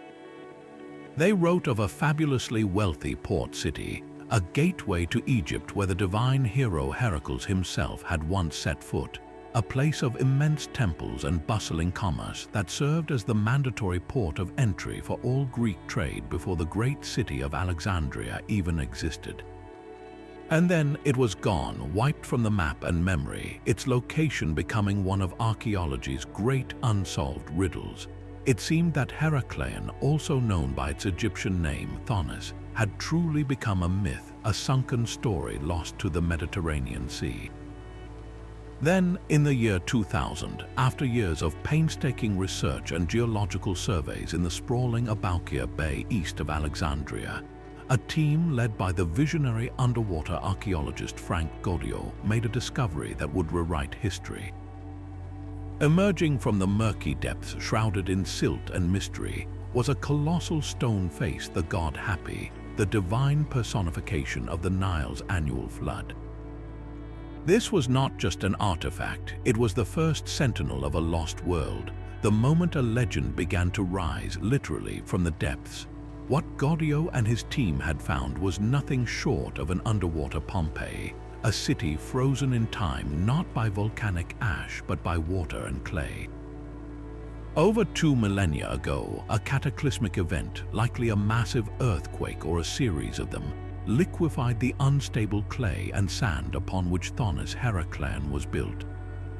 The city simply collapsed, its heavy stone temples and monuments sinking into the morass before being gently and completely covered by the sea, a process that preserved them in a remarkable state for future discovery. The scale of the city was staggering. The archaeological surveys revealed a vast area, over 1 kilometer by 1.5 kilometers, littered with the breathtaking debris of a once great civilization. Divers glided over the remains of grand temples, toppled columns, and the crumbling foundations of houses and administrative buildings, all lying just a few meters beneath the surface.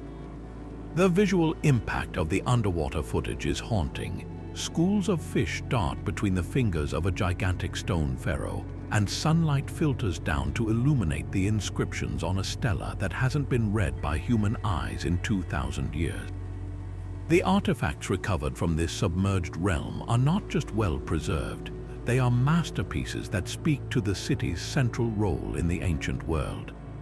Among the most stunning finds are the colossal statues of a pharaoh, a queen, and the Nile god Hapi, each standing over 5 meters tall. These were not small, personal items lost overboard.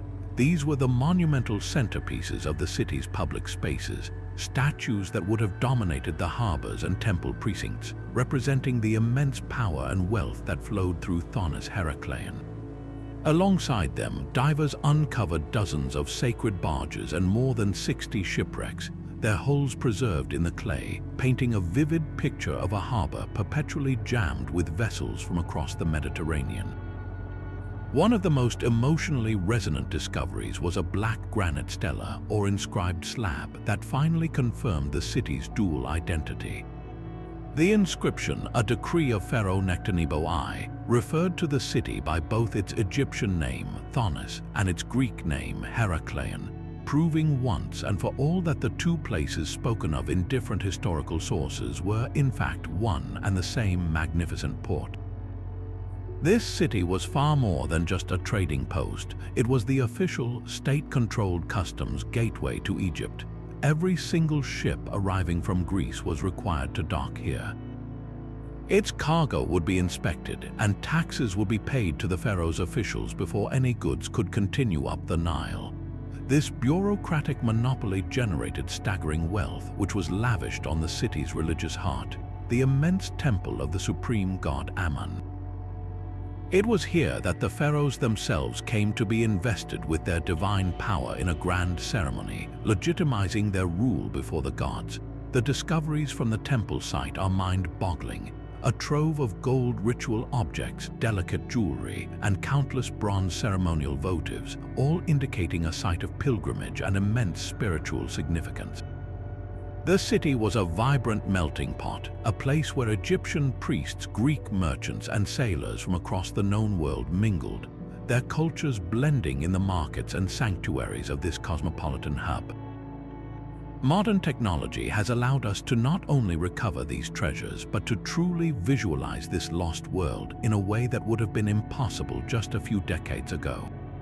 The painstaking process of mapping the entire site with sonar and photogrammetry has enabled the creation of stunningly detailed three-dimensional digital models of Thonis Heraclean in its prime. These reconstructions show us a city of canals and grand basins, its waterways functioning like ancient highways.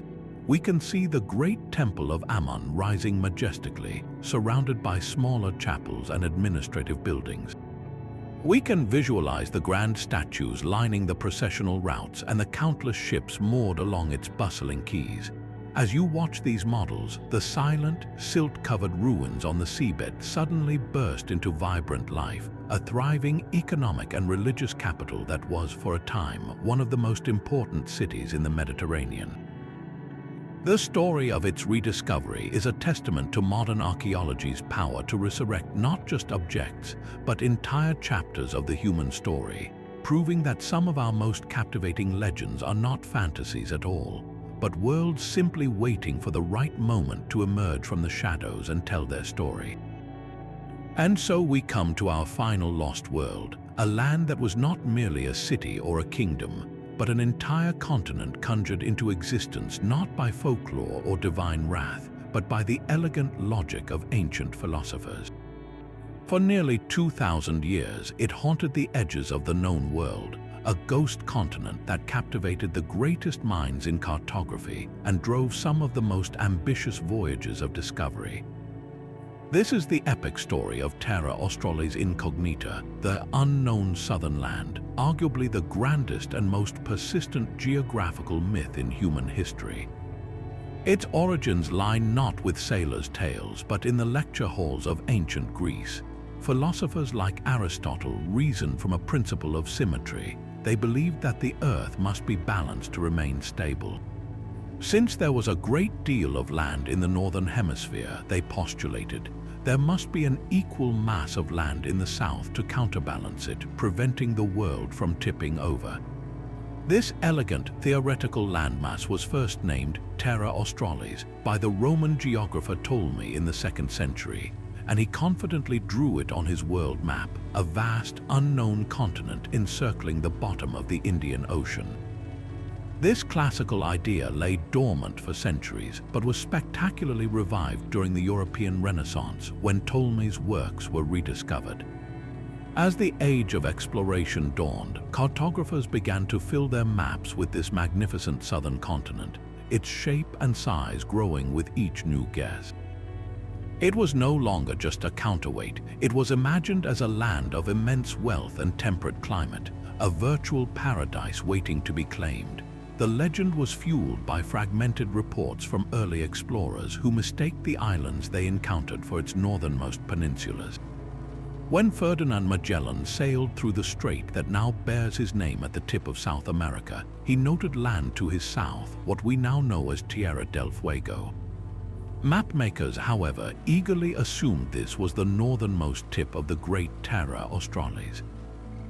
With each new voyage, the phantom continent swelled on the map, stretching across the entire bottom of the globe, connecting South America to a landmass that supposedly lay south of Africa and India, a blank space of unimaginable potential labeled simply Terra Australis non dum cognita, the southern land not yet known.